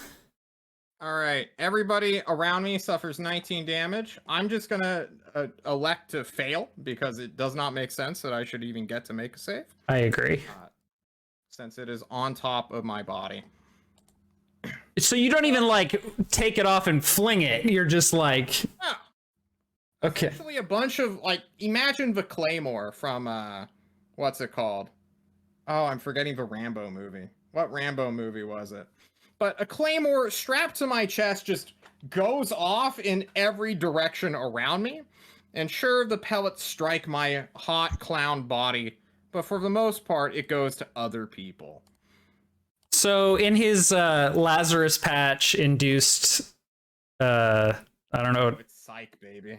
Oh, psych. So does Norm say anything? Does he like he's facing like all of these people turn and look at him running in and they are just in horror. Some of them just stop petrified. Some of them like scream and continue running. Like these are the people Norm has hated this entire time. What does he say anything or is it just Norm business? says nothing, but he pulls out his detonator, which looks suspiciously like a clown horn that goes honk before the explosion. Oh my god. Where my clown horn is, but Oh no, you lost it in the move. Oh I no! lost in the move, yeah. If only we had one in if only we had a soundboard with the clown horn sound. Okay, so Dax and Sunny, there is Norm runs in and suddenly there's just an explosion and all of the glass surrounding this meeting hall just flies outwards, spraying all of you.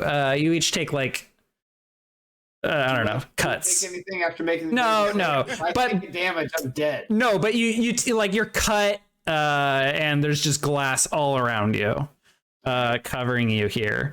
And like instead of the like wee woo, suddenly there's like deep klaxon sounds of a much more tremendous like alert system throughout the whole station.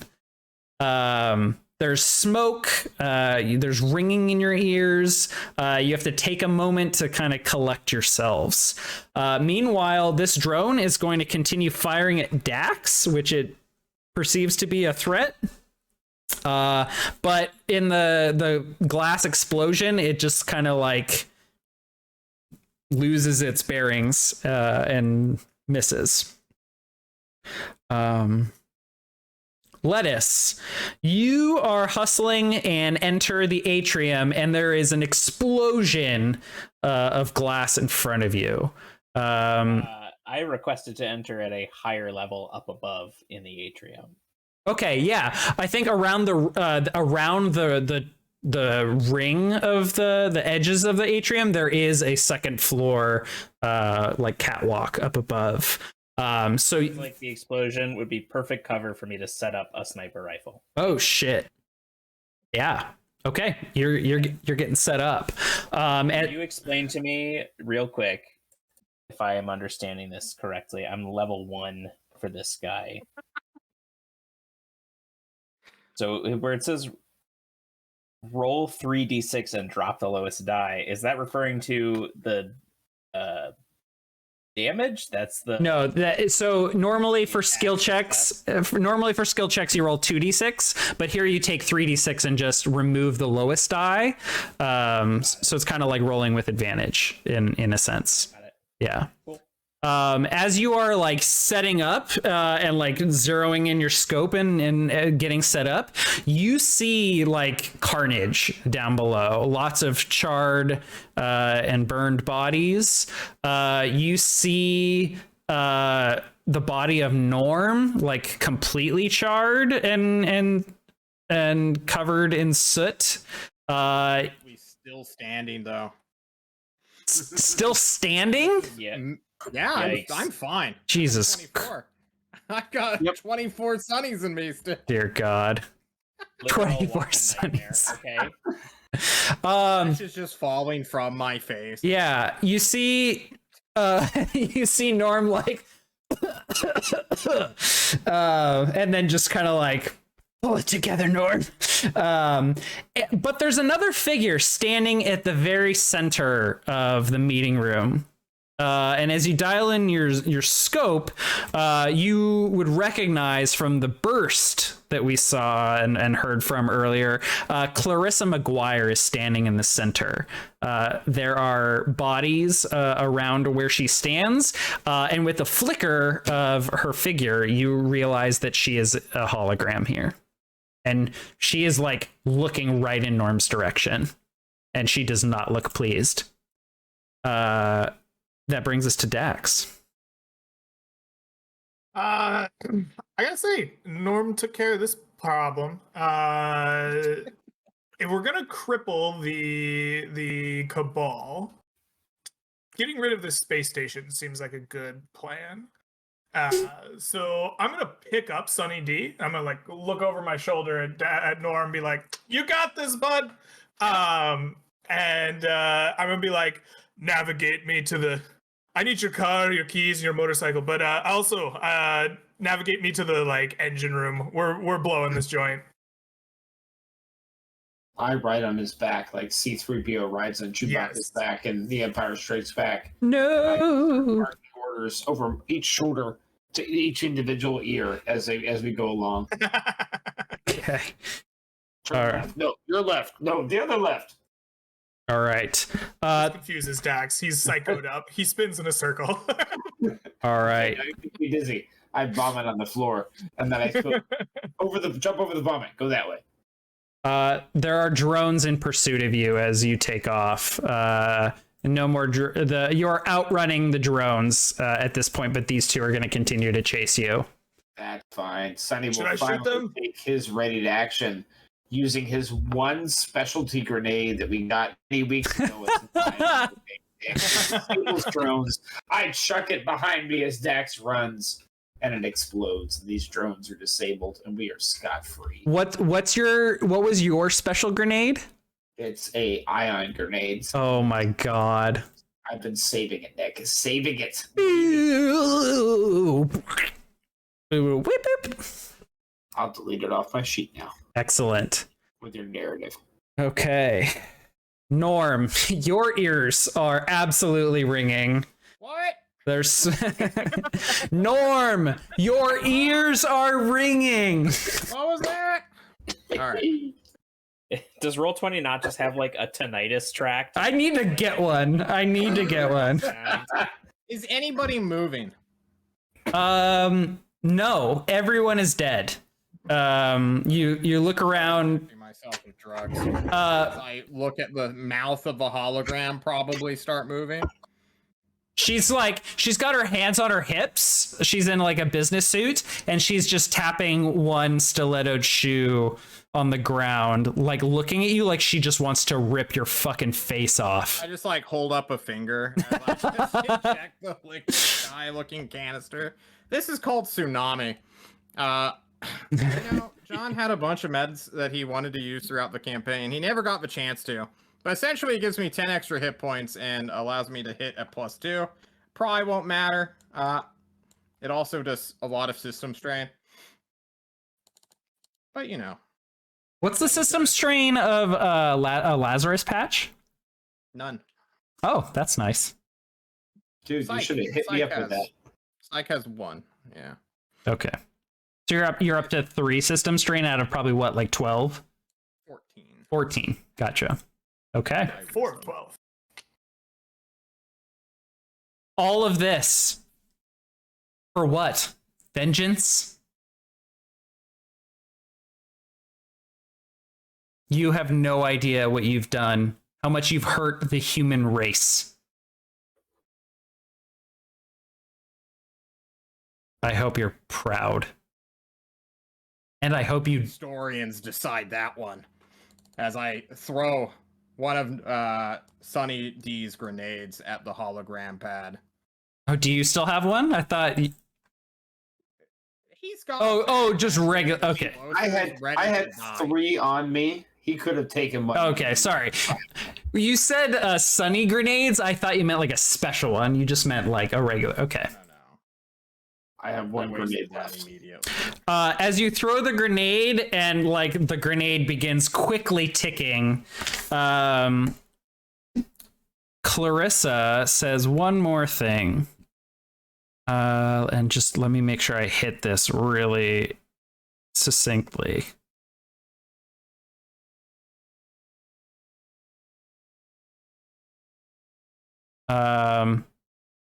When the aliens come for us, it'll be on your, and then it like cuts off because the grenade goes off. Yeah. Okay, another explosion. Take off to find Mouse where our hover bikes are, because he's totally walking them alone. Okay. All right.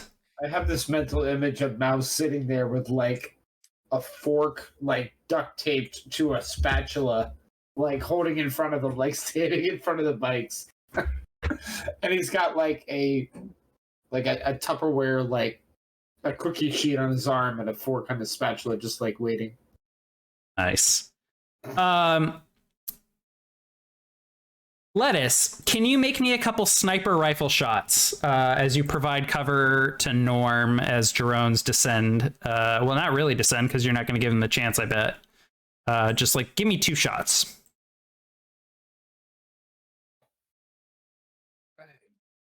Oh. You roll so good on combat. Hell yeah. Give me one more. Cartel blunderbuss. I fucking love it. Mm-hmm.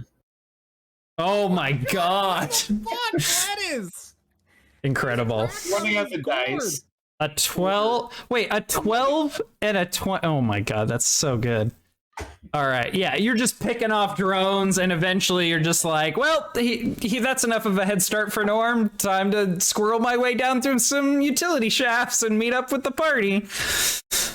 Okay, so we're gonna take okay, here's the shot we get of Dax just like muscling Sunny through the halls, getting very lost, which allows Norm who somehow manages to find his way perfectly because he's a little bit of a maze rat himself. He catches up to you, and then you all meet up inside that hangar, the drone hangar where you left your bikes, where you entered the station. Lettuce meets up with you there, and you all get to your hover bikes as Mouse is just like talking up some technician that is like working on a drone, and he's just like leaning against like some machinery talking to the guy, and then he like sees you all and he's like, oh, anyway, my friends and I, we gotta go. It was so nice getting to know you, John. Oh, I ram into John. No. Coming with us, John. I like you way better than Mouse. You guys totally NFL blitz John and just keep jumping on his body and sacking him until you get the blitz boost. And then you Nyan Cat spider bike away with your boosts. Presumably there was like a moment when we were almost stopped and we get to trigger our plumbing catastrophe, which opens every single toilet line to open space, creating a bunch of just tiny little vacuums. Yeah, for the entire station. Stuck through the toilet to the death. Yes, kind of. every single bathroom is now just like a vacuum to space. Okay. Actually, I need to correct something. You all begin to put your helmets back on and are getting ready to open like the transitory airlock again. Who reaches to open the airlock? Let's do it. Yeah. All right.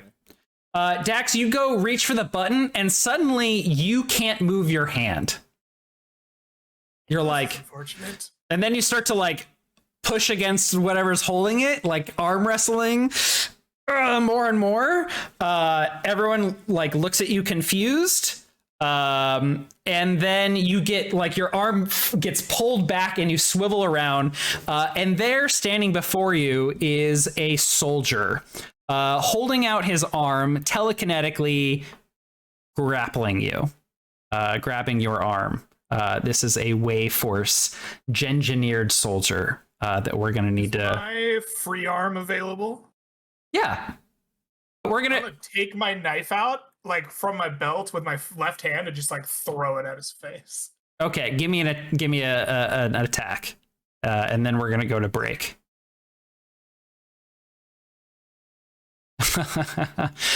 You see as the knife flies towards him that it just like begins to slow down as it approaches him, and it's almost like floating in front of him. Fair enough. And that's where we will take our break. We'll be right back. Cliffhanger. All right, we are back. Let me get some combat music here. This is actually not combat music, but it is tense. Okay, so the Way user pulls Dax's arm away from the controls and smashes the button. And we are going to roll initiative for combat here. Note that the stream is seeing a Master Chief token. That is not what this person looks like. It's just the best thing I've got right now. We're definitely fighting Master Chief. Okay, we're fighting Master Chief. Holy Master Chief here. All right. Jesus Christ.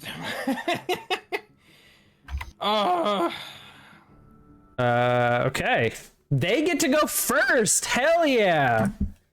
We've got, I'll just put Way, Lettuce, Dax, Sunny, and last is Norm. Okay.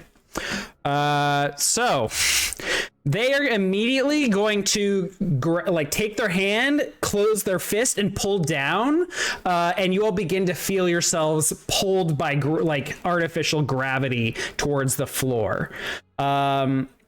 Up to 10 meters in diameter is affected, making it difficult for enemies to move from their current position.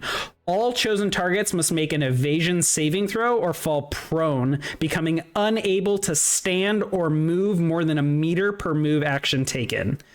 If used against a ground vehicle, blah, blah, blah. I win. All right. Well, Sunny gets dragged down. I succeed. Wow. Good for Mouse? I think Mouse just automatically fails, right? No, Mouse roll is a minus. nat 20. John, roll me a D20. You need to roll above a 10. Nope. Well, get fucked, Mouse. I'm gonna Literally just curls up into a ball and just says, "Okay." help. And the Way user just kind of walks forward confidently, pushing with their other hand the knife you threw, Dax, out of the way. And it. My favorite knife. All right. That brings us to you, Lettuce. I got to this hallway behind the Way user, right? Since I was last coming out back from the service shafts or whatever. I'm on the side. You all were gearing up to go on your scooters, you're at the bay, a bay door. Okay. All right. Well, I still have my cartel blunderbuss out, so I'm just gonna level up. I had one last breaching charge projectile. Oh shit! For the cartel blunderbuss, and I'm gonna fire that. Okay. Use that shit. AC 20. 22, actually. Let's buff him up. Actually, it's holy shit! And he's a god! What the fuck? Breaching charge, sir. Hang on, I'm gonna move the soldier into frame. So what does a My last one. What does a breaching charge do? We crafted them during the Finding Agony in the market fucking adventure, and I don't remember exactly what they do. Let me look them up in the. They're breaches. They pierce through a heavy door and then they explode the door. So Presumably, they do the same thing to the armor worn by some dick.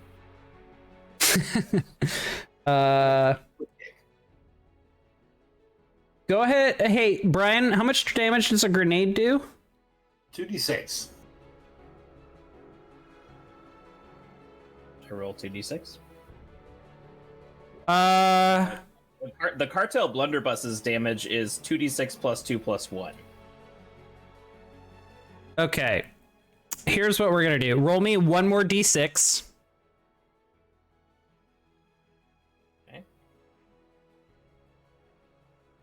Okay. You are reducing his armor by 3 and dealing 11 damage. Fuck yeah. The way Soldier just completely reels from this, not expecting an explosive round, and they stumble. That brings us to Dax.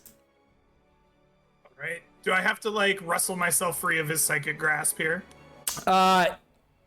You are still under the effect and like struggle to move, but you did not fall prone. Yeah, but he like grabbed my arm at the beginning. Right? Oh yeah, he's yeah, you have control of your arms. I'm sorry. All right. Bang bang. I pull out the combat rifle. Let's go. Blat blat. Blat blat. That is a 17. Well, guess what? His AC is now 17 thanks to Andy. So you lucky bastard. Breach There's the charges. damage. Please take 14 damage. Actually, you know what? He surrenders immediately. No, you know what? Yeah, that's fine. That's fine. Okay. I'm go. Sonny. Yep, Sonny, your turn. Describe to me the things that are around this guy. I have very limited options in combat. There's drones, there's drone repair machinery and tools. This is like a drone bay. Do these machinery and tools have some type of like claw on them? Sure. Great. I'm going to use my engineering access data pad, and I'm going to try to hack control of the claw and try to grab this guy around the neck. I bet there's like a gurney above for like lifting like unpowered drones. So yeah, you can try and access that. Yep. Okay. This will be probably DC 10. Okay. Not a heavily secure system.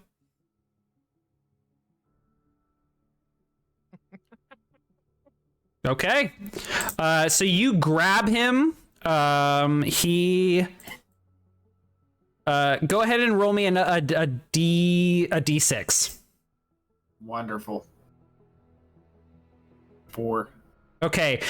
So you have the option here to deal damage or reduce his armor further. Let's reduce his armor further. Okay. Just kill him. Okay. And I use my 1 meter of movement to hide behind Mouse. Wow, you guys have reduced an AC 20 dude to AC 13. It must feel good. Norm rushes up. Norm. I hand Mouse my last grenade. Norm, you can only move 1 meter, and he is much further back than that. Norm passed. The pass prevents you from falling prone. Hang on.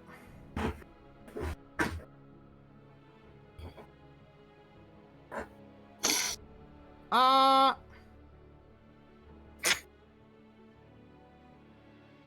no, actually, What I'm the sorry. fuck are you on about? I'm sorry. I think I just misunderstood because the line ahead just makes it sound like it takes effect. The difficult movement happens no matter what. But yeah, I guess you're right. Yeah. Okay. Oh yeah. Last line. Targets who save are immune to this technique. You're right. I rush forward. I draw both my weapons. You know, we're just using everything now. It's called 2-weapon fighting. Essentially, I have a -1 penalty to hit, but do 2 extra damage. I'm gonna swing for all I'm worth. I'm cracked out of my gourd as well. I'm on 2 different kinds of stimulants. I'm going for it. Here we go. -1 to whatever I just rolled. Come on, where are you? Roll 20, now is not the time to lag out. Oh, there we go. A 29 plus 7 damage. Suffer. Okay, you take 7 damage. Blade sticking in the way, soldier. He'll like grab your arm, Norm. And he's also like clawed by machinery. So he kind of like hoists himself with his elbow, and he begins to like reach up towards the ceiling. Okay.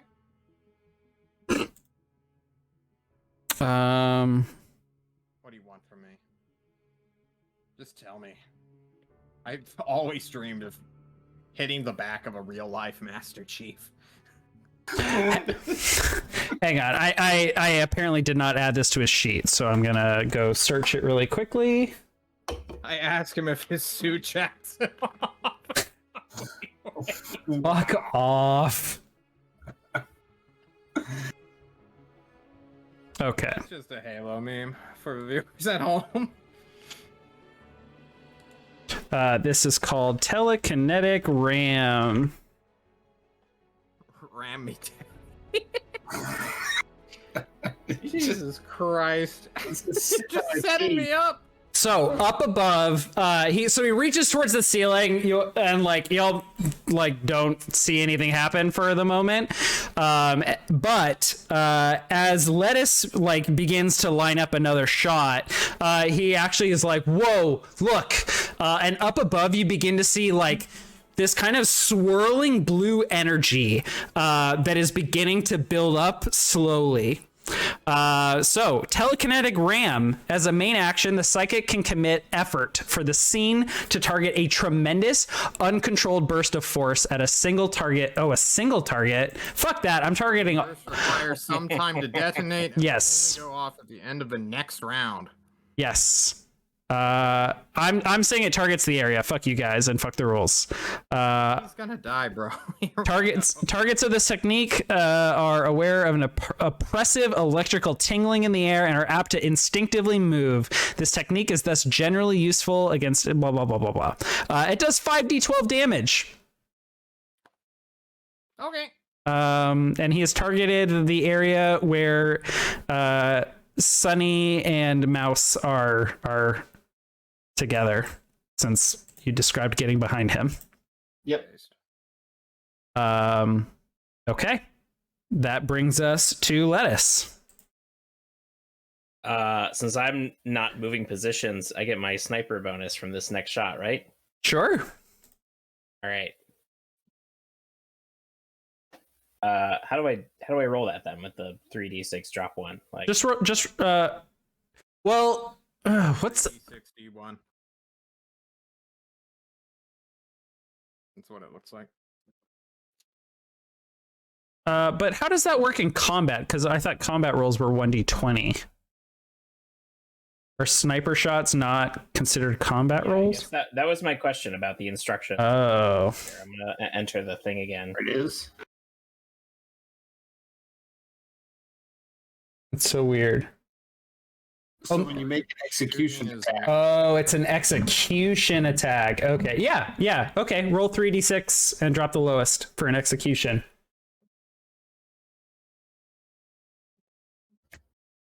So it's rolling the dice. ... It's a dex shoot skill. Andy, what's your dex bonus? +1. It doesn't matter. This is like a difficulty 6 for you. Or 8, I guess. Okay. If the attack hits, it does maximum damage. Can you roll your sniper and we can look at what your maximum damage is? You know what? Actually, it doesn't matter. He's going to commit his last effort to deflect the shot. Get him, Dax.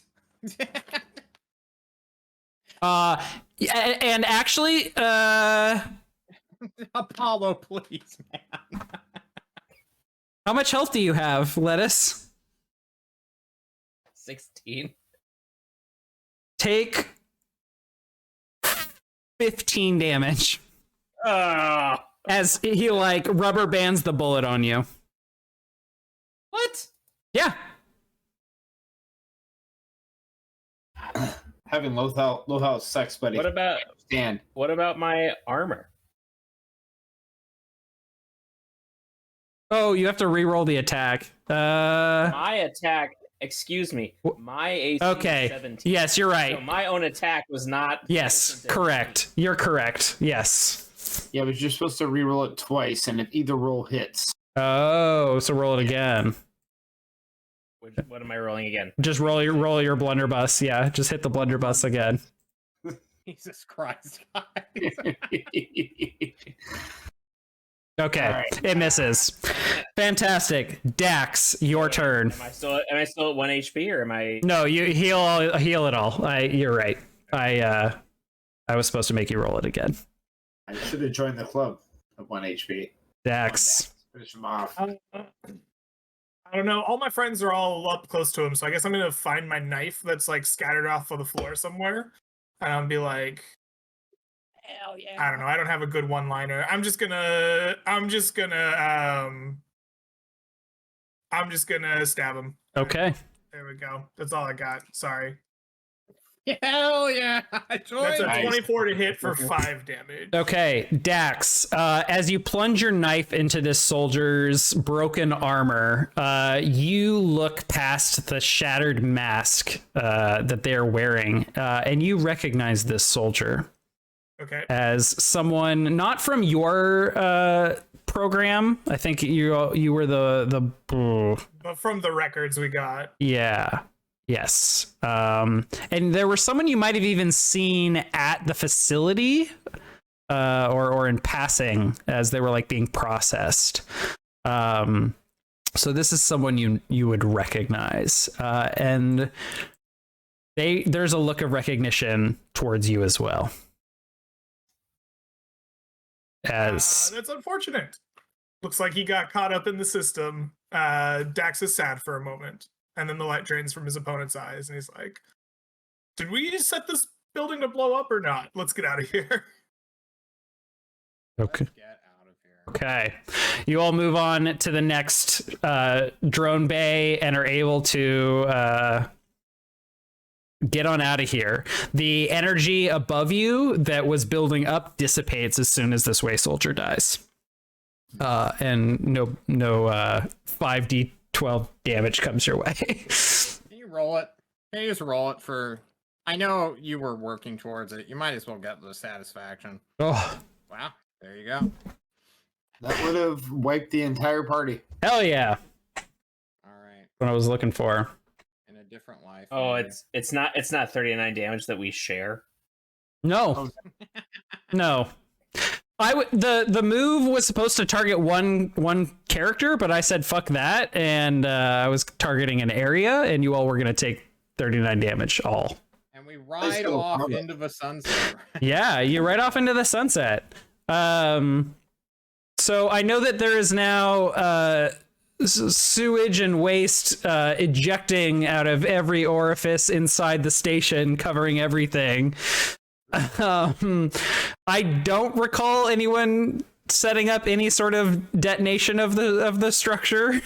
That's because when I said, let's go to the engineering bay, we somehow rerouted to like the exit instead of like the engine room or whatever, but it's all good. Oh, I'm sorry. Okay, then we can It's fine. It can just be a really nasty place to go work now. Yeah. Biohazard. You're never gonna get all that stink out. we just see a chain reaction of sewage erupt out of the station. You'll never want to work there again. It's just it'll never come 100% clean. The crit hacking that we did set up earlier just created the worst possible situation, a cascading effect of failing systems on failing systems. And it is functionally crippled and useless to work there now. Yeah, not even a million dots could clean it all up. It's just Yeah. We have Vorix set up a YouTube video or whatever tube video for this area. It's a Darude Sandstorm, but we have Darude Shitstorm over the top of it and just like toilets exploding everywhere. Send it to every person across the entire sector. Hell yeah.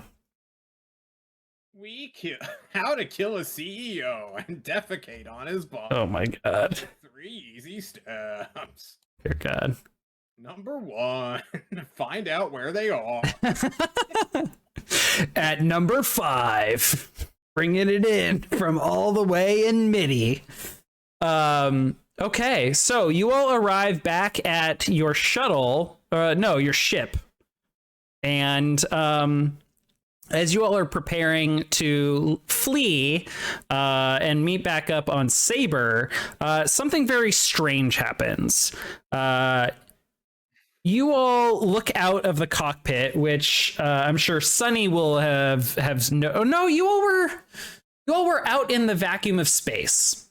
So as you all Riding our scooter. riding your Razor scooters, and as you all like one of you glances back, and like through all of the debris of the planet, you all see something very, very strange that you haven't seen in a very or you're not really sure what to make of it. You see what looks like the reef. You see the reef, and the reef is kind of like dissipating, and there's just kind of this wall of nebula growing in front of you, and it looks like it's moving in your direction. And again, the reef was originally the size of a solar system, and that is now expanded tremendously. And this is terrifying to you because, as you know, if you come into contact with the Reef Nebula, at least the way it's been, that is really bad for electronics. However, as it's dissipating or kind of expanding, it is growing like less dense. I don't know, play sad trombone and watch it expand. Let's do it. Okay. Is this where the Watanabe jazz music plays and we ride off into the reef sunset? Yeah. Unknown whether or not the scooters made it. No, you all definitely make it. You all make it to the ship. This wave doesn't reach you, and in fact, you're able to fly towards Saber before, and the reef isn't going to reach you quite yet. But on your sensors, as you get close to Saber, there is something very strange, something that your sensors can't quite comprehend is on them. And as you kind of look out the cockpit, you all see that it is in fact the blue horizon that is pulling up to the planet Saber. You looking at the planet itself, and you probably saw this before when you all came to visit or at least Norm and Sunny saw this. The planet Saber is almost completely covered in wilt at this point. Like, it has reached Lycandrop, the city, and it's just really bad news here. But the blue horizon is pulling up, and as you make contact with Dot and Diaren, they report that they were unable, Diaren's technology that he used to activate the wilt, he could not undo it for some reason. He's like, my ancient ancestors had programmed this to be able to turn off and on. Obviously it was supposed to stay on so that the planet was safe, but I got past all the the security checks, overrid it to do this, and I regret it because I was not able to undo this. But Dot contacted the Blue Horizon, and they're gonna try something. Oh, sick. Okay. Good job, Dot, taking the initiative. Yeah. Thumbs up. Isn't that a good thing, Lettuce? AI taking initiative on things? Dot has won me over at this point, so yes. All right. What did you just say, Andy? Dot has won me over at this point. I heard I just want it to be over at this point. Oh, no. Nah, Dot's the leader. I honestly, I've been looking forward to a more Dot centric story here. So I'm fully on board with Dot taking the initiative. Yeah, Full 180. I respect the character development. me too. I still hate other AIs. Just this one has, given me hope. She gets the AI pass. Yeah. All right. All right. Contain multitudes. Okay, I went out of my way to steal a goose feeding machine. I also contain multitudes. Apollo, what happens when Dot and the Blue Horizon team up for one last hurrah? So the I don't know if you you all might board the Blue Horizon and be present in the chair room when this happens, or you might stay on your ship. I'm not I don't think it's important, but we see the Dot sits in the chair of the Blue Horizon, not in her mech body, that would not fit, but just as a cleaning drone, and she connects with her ancestral sibling, so to speak, I guess. And together, using her knowledge of horticulture and botany, I guess, mixed with the Blue Horizon, who seems to have a very strange power beyond that of manipulating the storm drive and the reef. You see from outside the ship, there is just their fleet of drones, ships, satellites, just kind of like swarms of bugs just go flying out of all of the Blue Horizon's docks and just kind of begin to wash over the planet. And they begin to kind of sprinkle a sort of blue dust. I don't know if you would know how to describe it. There's just kind of a supernatural effect that happens here that you simply cannot explain, and that Dot doesn't explain to you, and the Blue Horizon, no one explains it. And it begins to kind of rain on the planet. And over the next day, the wilt is going to literally heal. They do not turn off or turn back on whatever prevents the wilt. They succeed in healing the planet, and it permanently changes. The planet Saber is restored to a healthy state before the genetic moss was designed. So the planet is no longer covered in moss, but it is also free of wilt. And Really the best ending. Yeah, it is as it was before the calamity that the Antiviridians experienced. It is what we saw during the Ground Itself game in the first couple generations of the planet. Now, the ecosystem is completely fucked, and that's going to take a while to repair, but at least the wilt is permanently gone here. The other thing that develops over the next few, probably, this is going to take weeks. And in fact, the system is expecting the Orion conglomerate forces before this happens. But you meet up with the Blue Horizon, and Dot and the Blue Horizon explain this to you. They decided, or the Blue Horizon and the pirate leadership, along with the Children of Genesis, who are now in control of the government, they asked the Blue Horizon if they had any way of protecting the system. And they said, I can use the storm drive to move the reef around the entire system and kind of create a pocket that should at least deter, if not potentially completely protect the shore from forces coming inside. It will take time to re-strengthen the nebula, but if I can move the nebula around all 4 solar systems of the shore, then it'll be in a position where I can create a long-term solution to preventing corporate interference here. We just have to deal with those ships that are coming in 3 weeks. But by then, with all the corporate leadership killed and corporations reeling from the loss of their leaders, I think there's a huge power vacuum that can be filled. Magno Glorio is probably saved, as well as other rebel leaders, and you all kind of have an opportunity here. So, let's talk about how we want to sunset our characters in the near and far future.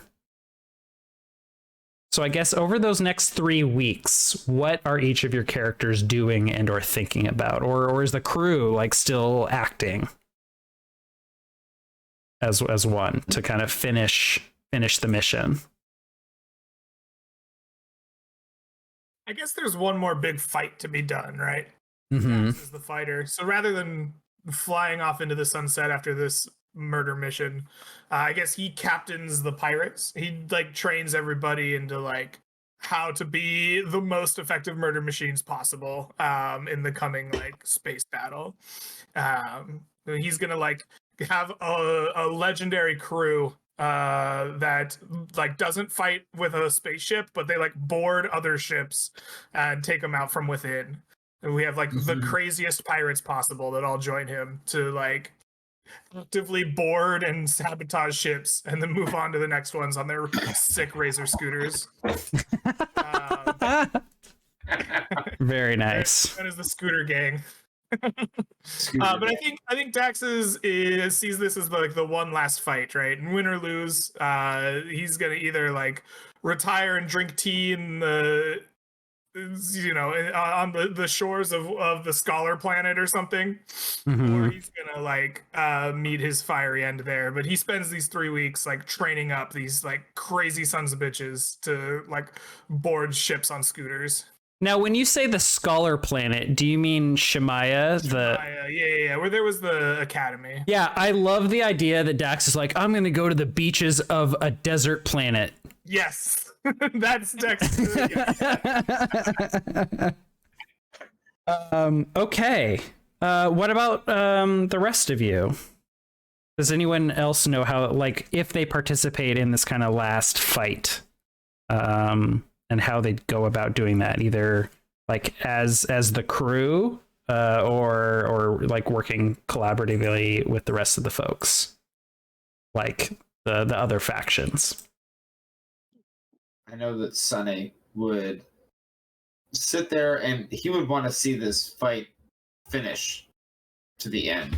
Mm-hmm. But not without setting things up for him in the future. So I think in the next 3 weeks he would work on trying to like stay on top of corporate communications, trying to give all of the rebellion forces and military forces a leg up on troop movements and things of that nature, while all the while delving into these now dead corporation leaders' accounts and draining as many credits as possible, so that when this is over and Magno Gloryhold takes this glorious leadership of the shore, Sunny can fade off into the distance, rich.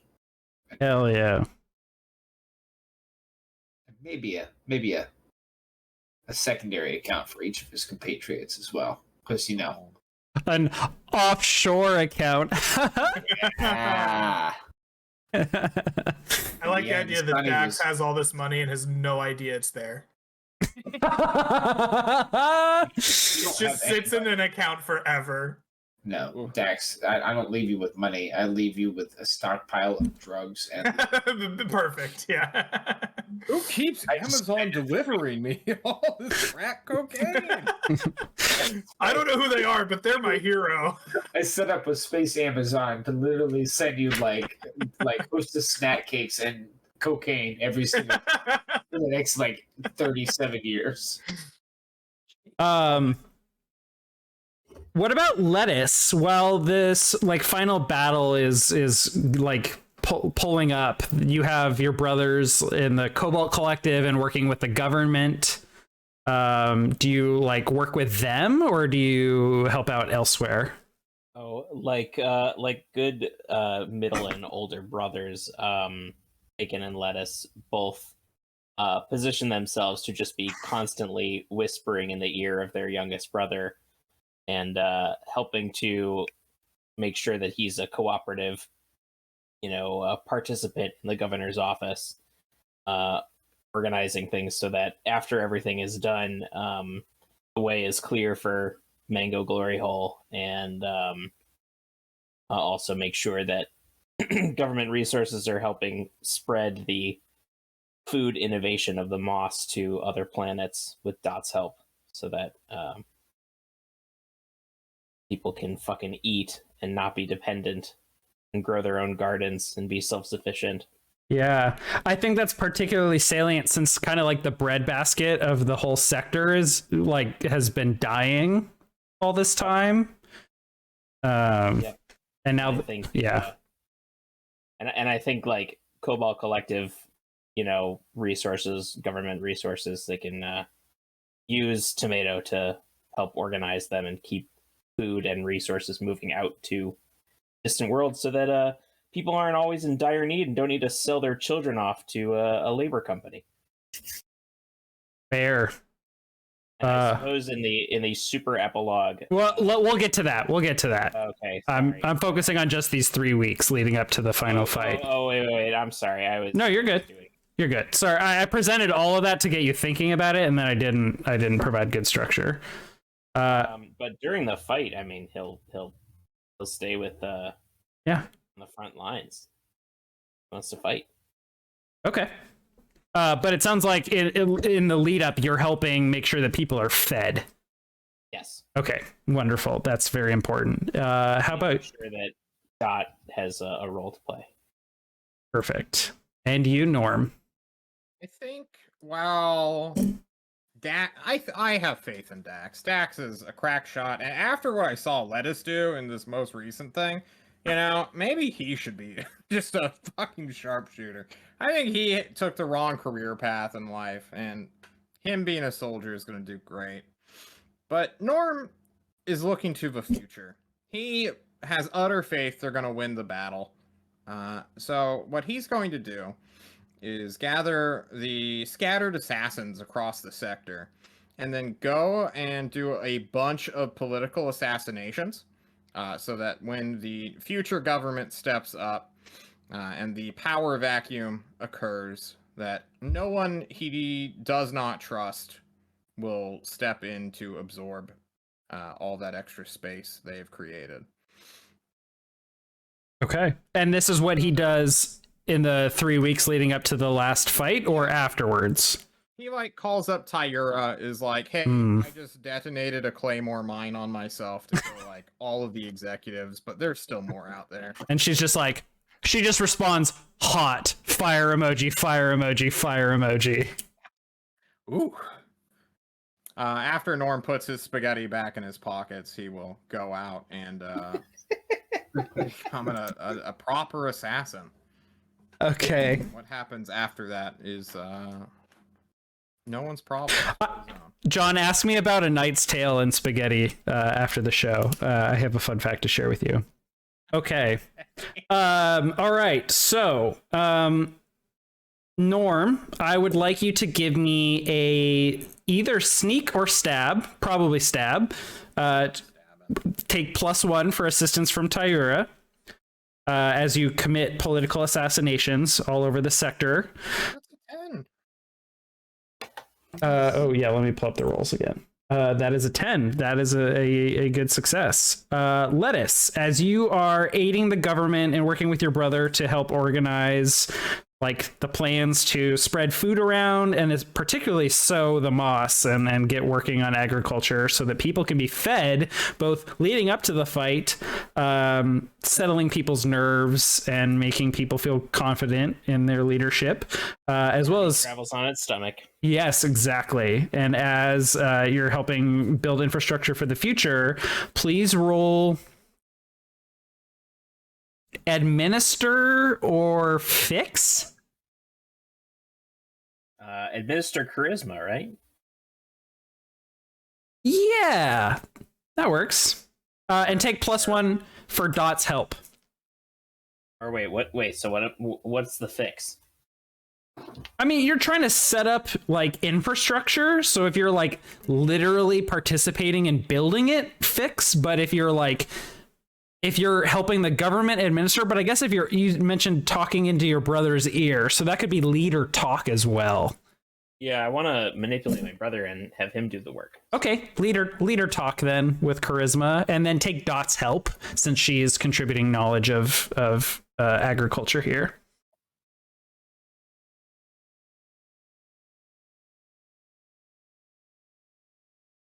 Seven.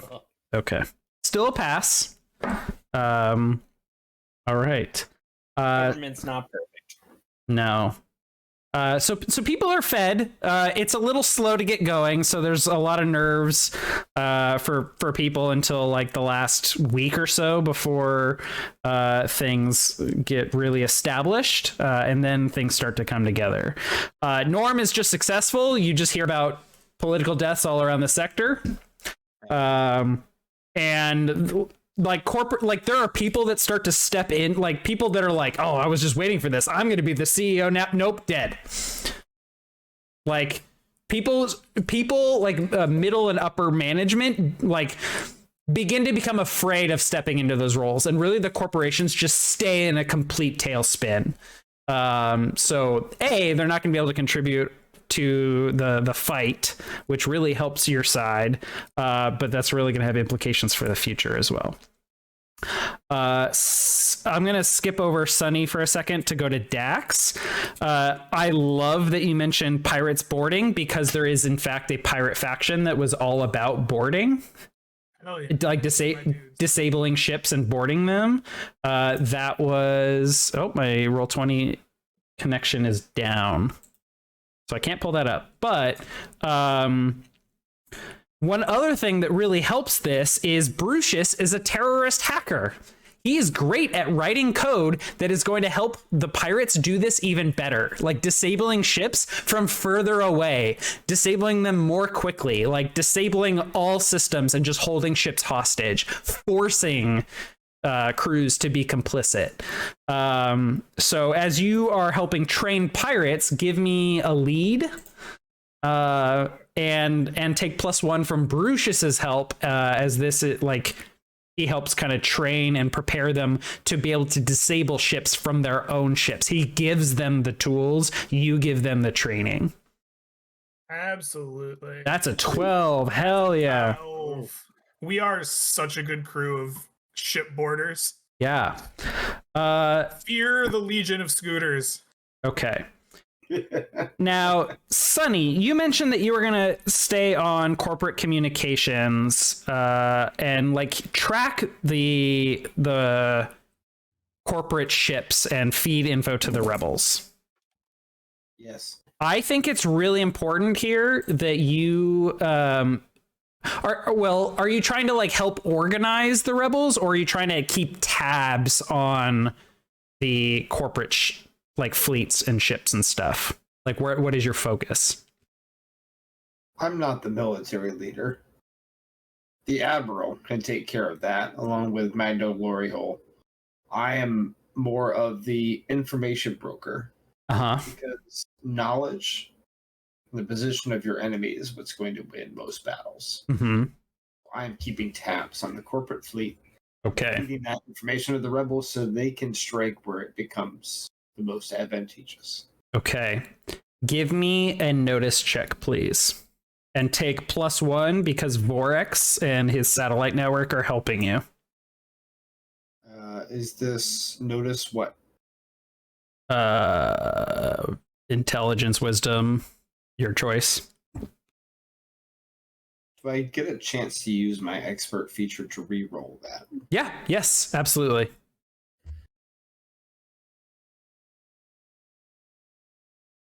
Because that was a pretty crappy roll. That's a 10. Okay. I think here's what a 10 gets you. I think it is going to improve we're going to do a roll to see how this goes, the final fight. But B, I think there's some important strategic information that comes out here. And I think it comes kind of at the last minute.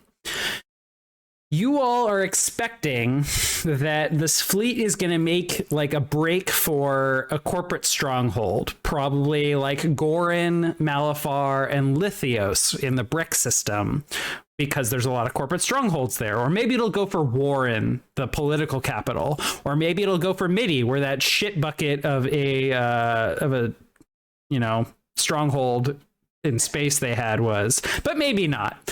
But you are surprised by some kind of last minute information that comes in, and that is that they are heading straight for the Holt Sun.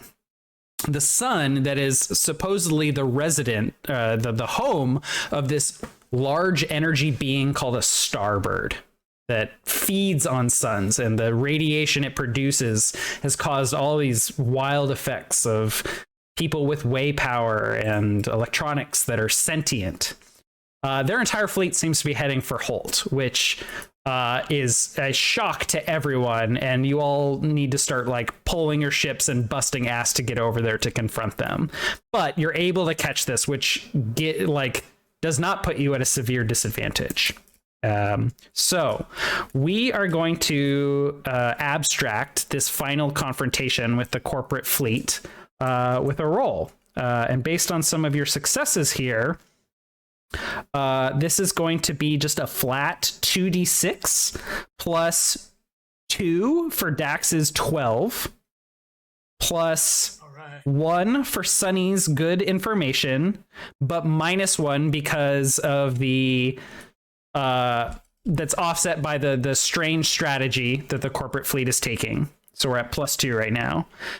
Lettuce, you succeeded, which helped, but it's not giving you a boon. And then Norm, your political assassinations is really preventing like the corporate fleets that are in the shore from also participating, because they're basically all stood down at this point. So that's going to be a +1 for this final result. So this is a total of a +1, 2, 3. Yes. So I need someone to give me a 2d6 plus 3. Dax, you're our general. Yeah, I think it has to be Dax. All right, 2d6 plus 3. Yeah.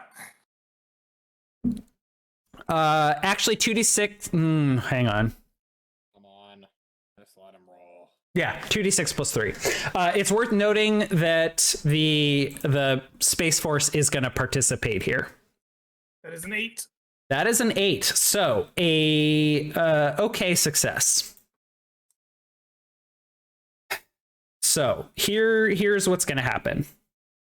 There is a particularly strange ship that Sunny's and Vorix's satellite network system and scout regiment are going to see. It's got tech on it that they don't recognize, but it's a very long, thin craft with some really spindly, strange apparatuses. And all the ships begin to hard accelerate towards the Holt Sun, and kind of like change vector as they're approaching the shore, which is like why you all scramble. And when the ships arrive in the Holt system, you all are kind of like standing around, your fleets are standing around the planets, kind of in a defensive strategy.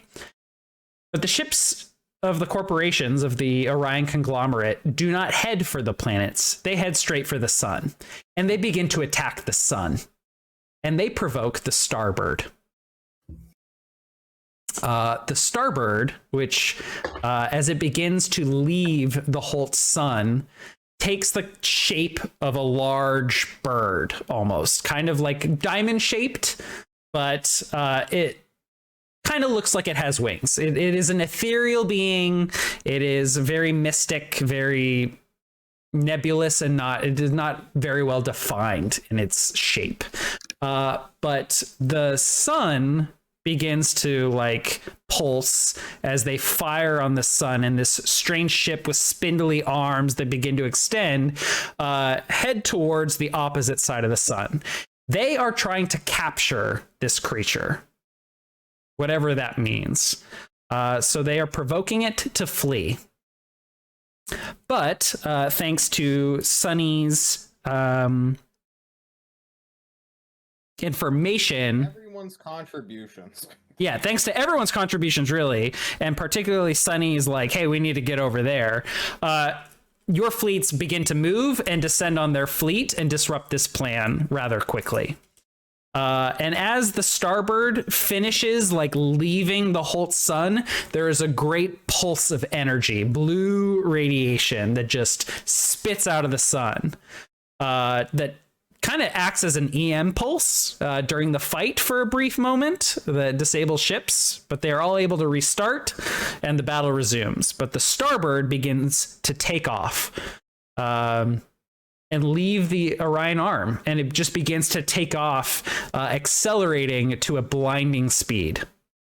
However, the corporations are not able to capture the starboard, but you are not able to prevent them from agitating it and forcing it to leave.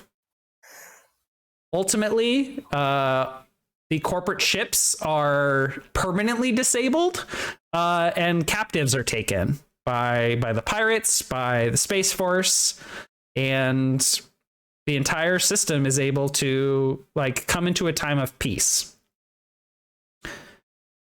Eventually, the Blue Horizon is going to be able to beef up that reef protection around the entire system that is going to kind of isolate it selectively under its own control, using the Blue Horizon to control that barrier. And the shore is going to declare itself independent, I'd imagine, in the future, free of corporate rule and independent of weak government, and kind of self-sustaining, self-ruling, not ruling. What's the word? Yeah. What was that, Brian? Governing, self-governing. Yeah, self-governing. Thank you.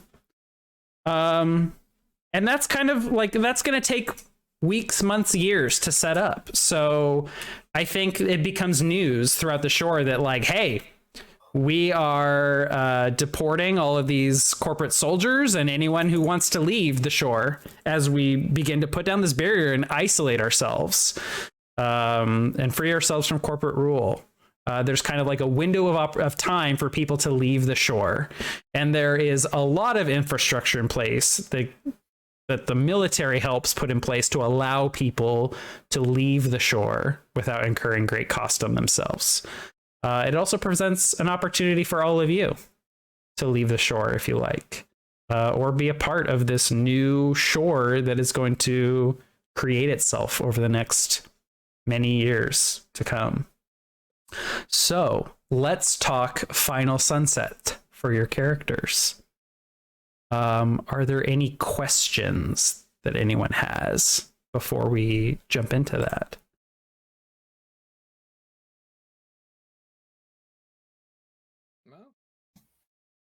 No questions. Okay. Yeah. All right. So, would anyone like to begin and talk about the direction their character would like to go with their sunset? How they would like I to... think I already touched on it with Dax. I think he retires or dies in the fight, either way. But like, if he lives, I think he retires to the shores of the Desert Academy, and smokes his hookah and drinks his tea and watches whatever comes next. Kind of dispassionately, I suppose. Ooh. Okay. Is there something about Shemaiah that he likes? He liked the tea there, or the coffee. I guess it was coffee. He drinks his coffee there. Mm. The fancy packet coffee that he tried to hand out to the students. Yes. Yeah. Hell yeah. Oh, You just become known by like the student body for like decades. Like there's this guy that just comes and sits in the quad. He doesn't even request a table, but there's a table there every week. He just brings packs of coffee. He just gives them away. one bread. Okay. Well, we will come back to you as we talk about some of the other NPCs. You know what? Actually, let me do that right now. So I think that with this burst of energy that emanates from the sun, as the starbird leaves the Holt sun, there begin to be a lot more sentient AI, synthetic beings that begin to develop, especially around the Holt sun. And the government, to some degree, like recognizes them as alive. And there's kind of a wave, I think, of recognition and respect for sentient synthetic life, at least to a degree. And Dot is invited to participate in the development of that society, or that like merging of societies, or I mean, they don't even have a culture yet, really.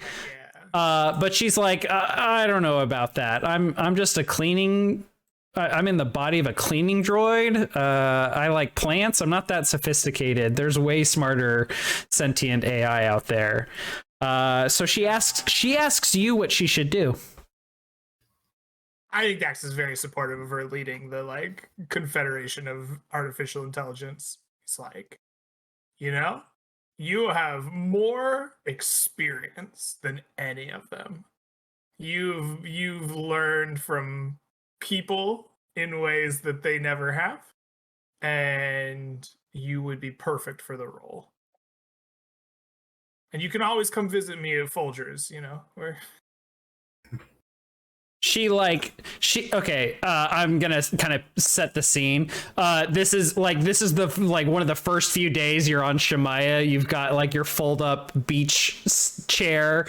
You're just sitting out in the dunes, and she just like keeps extending a little brush and wiping sand off your boots, and or your feet, and like the wind just keeps blowing more sand on, and she just keeps being distracted by it. She's like, this place is so barren. I could just come spend time with you and grow plants here. I would like that. I mean, here, at the end of the day, it's your choice. I'm not going to tell you what to do. I think you are the perfect one for the role. Like I said, experience counts.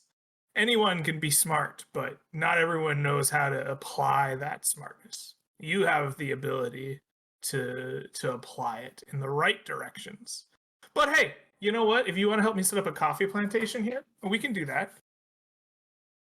Apply it. Kind of like how a dandelion has those little seeds that fly in the direction, so it can apply more plants. Maybe I should get away from the plant metaphors. Plant metaphors are hard. But here, let me try to fix it for you. Aww. Dandelions spread their seeds willy-nilly. Everywhere the wind may take them. But you, a gardener, knows exactly where you need dandelions. You can plant those seeds where they'll be most useful. That's your role. The gardener. You can tend for the whole system. So helping other AI would be like making sure that the soil, that the conditions of planting other AI is really good.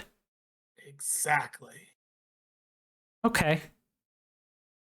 I think I'll do it, but I'm going to think about it a little more. All right. Okay. If you ever need talking, Now, be here. I need you to explain to me why you like this, as she like brushes more sand off your foot. And I think that's where we will leave that scene. And we have a very sweet moment there. Would anyone like to go next? I think I would. Okay. I think after the large battle is over, you don't really hear from Sonny much. He kind of fades into the background, as he never really wanted to be a face or a leader. He was just kind of brought there by circumstance. But over time, you hear about anonymous donations being made to set up consulates, both on Saber and on Warren, for the establishment of a connection with the Antiviridians. A chance for them to maybe move back into this sector, but doing so not with force or threats or anger, but with discussion and knowledge and sharing. I think that there's actually like a huge petition to allow that to happen that starts to root as soon as you make that donation, because like since almost all of the infrastructure of Saber was destroyed, people are not very keen on moving back there. Mm-hmm. But as the planet heals, it's perfect for like people to return and build something new, but no one wants to, since there's like other settlements and cities and stuff elsewhere.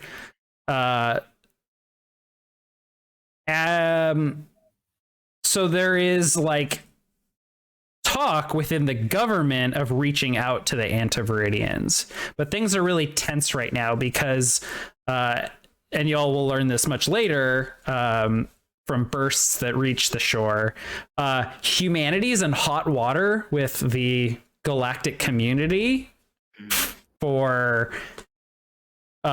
killing an Antiviridian like diplomat, for attempting to possess a starbird, and lots of other shit.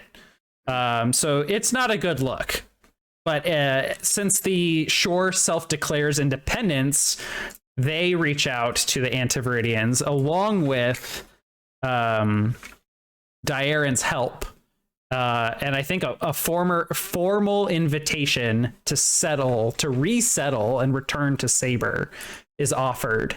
And I think the Antiviridians take it. I think there is a large fleet of Antiviridians that return home. And Diarin is a huge part of that. Who, I don't know, do you stay in contact with Diarin? No. Okay. He has his own path. Okay. He sets this up in recognition for the work done. Just like he sets up accounts and money for everybody, so no one is left wanting at any point on his team. But I think the last you hear from Sonny is sitting at the counter at the give and take, as he finishes up some good old space soup, because you stay away from the special at the give and take. It's a lot safer that way. And then you see really quick. As you're sitting at the give and take table, you just hear from inside the kitchen, "No one wants the special?" God damn it. And you recognize Mouse. You can't do it to me. See, I was about to ask John if Mouse was part of his sunset before I put him into this. He still can be. Apollo has confirmed that he survives the attempt. He is a superhero after all. And then I think you see Sonny finish. Sorry. Go ahead. Give a little flick off to Mouse, and then walk out the door to see the good old SS Love Connection sitting out there in the parking lot, and see a whole bunch of tourists out there, and you see Sonny be like, "Well, all right, friends, load up. Good old Ricky here on the SS Love Connection says it is time to depart. We are out of here. Let us embark on our journey." And the good old 70-year-old people just start filing into there, and then you see Sonny leave the SS Love Connection, and he's never seen in the shore again. Really the best ending of us all. Wonderful. Norm, lettuce. Andy, do you want to go or shall I? Up to you. I'm ready if you want a little more time to think it over. Go for it. Shoot your shot, Chief. All right. So, pretty soon after the what's the sunbird called again? Starbird. Starbird, thank you. Shows itself. The gooseray feeding machine turns to Lettuce and says, "What is my purpose?" and Lettuce, very calmly thinking of what it learned from all the beautiful work Dax did in helping Dot, just says, "To feed and help birds." And as Lettuce continues to work through the system, helping to build agricultural infrastructure, keep people fed and self-sufficient, the gooseray is, exploring the local flora and fauna of the area and meeting the different waterfowl and flying creatures that exist everywhere. And together they write a book called The Birds of the Shore. Aww. Oh, wonderful. I love that. Well, Now, Norm. I don't even say mine. That's where it should end. Well, John. You know, Norm never thought he'd survive the Claymore explosion on his chest. But thanks to our lovely mechanics at work, truly taking the story for us and on a little joyride, I think Norm, somewhat early, before the full static field is donezo and complete and segregates our sector of the galaxy off from humanity, he would load up Diaren, who needs to go back home. He helped him get his revenge, and, come what may, it's up to him to go back to his people and report, everything that Sunny would hear once the consulate happens. And then, I don't think Norm would ever come back to the shore. He would hang out with aliens, observe cultures, and be this strange clown entity who is both an entertainer as well as a cold-blooded murderer and a doctor. And just truly put fear into the aliens who, rightfully are upset at his race, but know what may spawn from repression and the madness that humanity keeps in check. Norm's a scary dude at this point, and he doesn't know what the aliens are packing, but, they gotta sleep sometime. And in space, no one can hear you scream. Hang on. I'm pulling up the. Where are those goddamn Fruit of the Loom people? Yeah, oh my god. I remember Sentient vegetables. Oh my god. Vegetables. That's a call. Okay. All right. I think it'd be damn it. quite appropriate if our entire thing started and ended with a weirdly obsessive conversation about a fucking plant. No, I think okay, I've got what it ends on. I think this is the perfect way to end my anti-corporate campaign. Norm, Stop. you are traveling the stars. You are, you've got your. Okay, you know how I don't know if you know this, but there are restaurant chains that have like passports that you can go visit their you can like go visit different locations and you get like prizes and stuff if you like hit all the locations of a particular region. You get John, this is Oregon lore. you get your Milky Way galaxy passport, like the fun passport, not the like you need a stamp to visit places. You get stamps for visiting places, and you're just like at this like glamorous hotel, like put like deep in alien territory. It is run by the fruit aliens. Unfortunately, there's no fruit available, but there is unlimited drinks and vegetables. And lo and behold, pushing baggage as a what are they called? Custodian, a clerk. A steward is Daniel Day-Lewis, that snobby former hospital admin that you shared that whiskey drink with after you rocket launched out of the first encounter. Your old buddy. He's just walking by mumbling about how, I deserve better. I can't believe I lost all my money. All my friends are gone. And he's just grumbling and grumbling and grumbling about his bad fortune in life.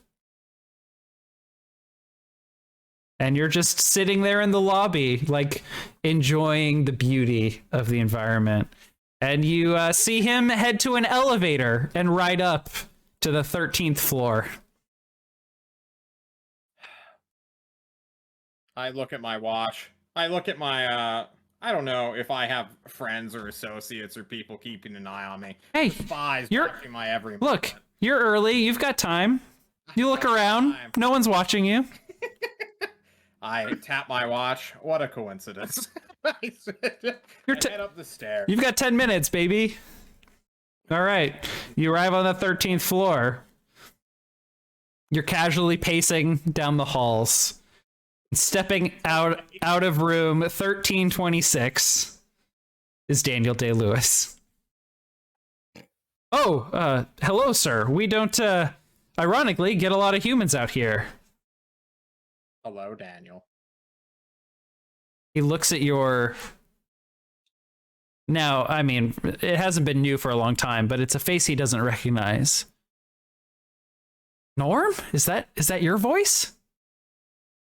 How are you, Daniel? Oh man, it has been rough. I ever since that business with the rebels happened, it has been just one shit storm after another for me. I guess I've got an okay job here, but man, this is terrible. They're so racist to humans out here. It's unfucking believable. Hey. What a coincidence, Daniel, that we are to meet on this day. I know, right? You and I, look, we should, What's it been? 2 decades? 3 decades?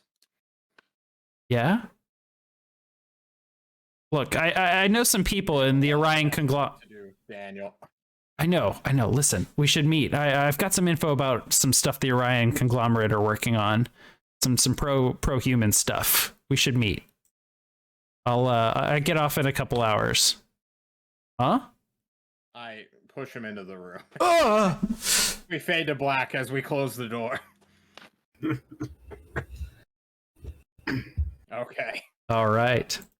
I think so. I think that the camera pulls way out and like we get one of those galaxy like zoom out spins and then it zooms back in and we just see a perfectly dense nebula surrounding the shore and a vibrant community within it decades, centuries later.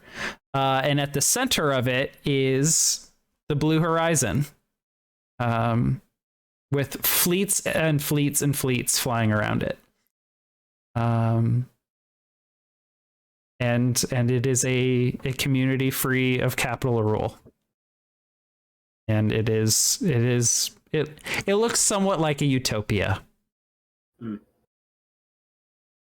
And I think that is where I would like to leave our story, unless there's anything anyone wants to add. Nope. Ooh, not that scene. That scene. All right. Well, thank you, everyone, for being a part of our show, for joining us on this 20-episode journey of Birds of the Shore. I've had an amazing time. Thank you to the 4 of you, our players, for being collaborative storytellers with me for another project. I've truly enjoyed this a lot. Guys, thanks for taking us there. Yeah. Yeah. A lot of fun. I enjoyed this one. Yeah, me too. I think that we will take next week off, but then the following week have like a post-mortem episode where we just hang out and talk about the show, answer questions. I will put up a thread or invite people in the general chat or something on Discord to post questions. And of course, people can just like come hang out with us in 2 Wednesdays at 7 p.m. Pacific to ask questions live. And we'll just have fun and hang out and vibe. Sounds good. Okay. Good. All right. Well, that's it for us on Fable Table for tonight and for this season. Catch us next season whenever that happens. We'll post an announcement of when other stuff's happening. In the meantime, come hang out with John and I on Fridays at 5:30 Pacific as we continue John GMing Age of Sigmar Soulbound and that show Sins of Stormfire, which has been really fun. Our group just cannonballed our way into enemy evil dwarf territory and just wrecked them. I think Millman like 1 or 2 shot your boss. It was Millman's the giant monstrous living statue thing. He's a scary guy. It's respectable. He sure is. And you can also find Greg and I on Greg's channel on Sundays at 7 p.m. Pacific. We'll be continuing Fellowship of Souls, our 5th ed D&D campaign on Sunday. That's also really, really fun, but we've also been taking some time off there, and I'm really eager to get back. Same. Andy has been writing lots of gorgeous letters on his Insta account for 26 Days of Type. 36. 36. We do the alphabet and 10 digits. Oh my god. Wow. 0 through 9. I actually just posted our during this episode. Wow. So, find me on Instagram at Andrew Gotsamer. And if that's not specific enough, sorry, it's being kept away from you. But go check out the hashtag 36 Days of Type. It's pretty fucking cool. Yeah. It's even forcing. There's people who are using Midjourney this year to make like really Ew. And Or cool. I was very unhappy about it at first, but there are a couple people who are doing some impressive things, which sucks because Midjourney is garbage to the artist community. So that's fair. Fuck AIs, as I said throughout this entire campaign. That's fair. But also, I used ChatGPT to prepare for my interview earlier today, and it was extremely helpful. Oh, God. It's true. Just think, Andy, one day soon, you're going to have an argument with ChatGPT about what is art, and you're going to have to defend against an AI. I think I'm more likely to just fake graphic design work at my actual job by using Midjourney. So that's the most likely upcoming AI experience for me. And then since I'm plugging for everyone and I'm on a roll, you can find Brian at random times in the morning playing Dragon Warrior Randomizer. Oh, yeah. Go ahead, Brian. Tomorrow I'll be taking my 3rd crack at a full any percent no RNG manipulation speedrun of Dragon Warrior. Hoping to get a time in the top 10 on the leaderboard. I came really close last time. Like top 10 in the world or in your league? No, in the world. Wow, that's awesome. 7 damage off of I think 11th time. 11th Wow. place time last time. So, well, good if luck. I get a better run this time, I get a chance. We'll see. Good luck. Probably won't happen, but we'll see. Excellent. Any other plugs that I missed? Okay. Well, thank you so much again, and we'll see you next time here on Fable Table. Have a good night. Bye-bye. Bye.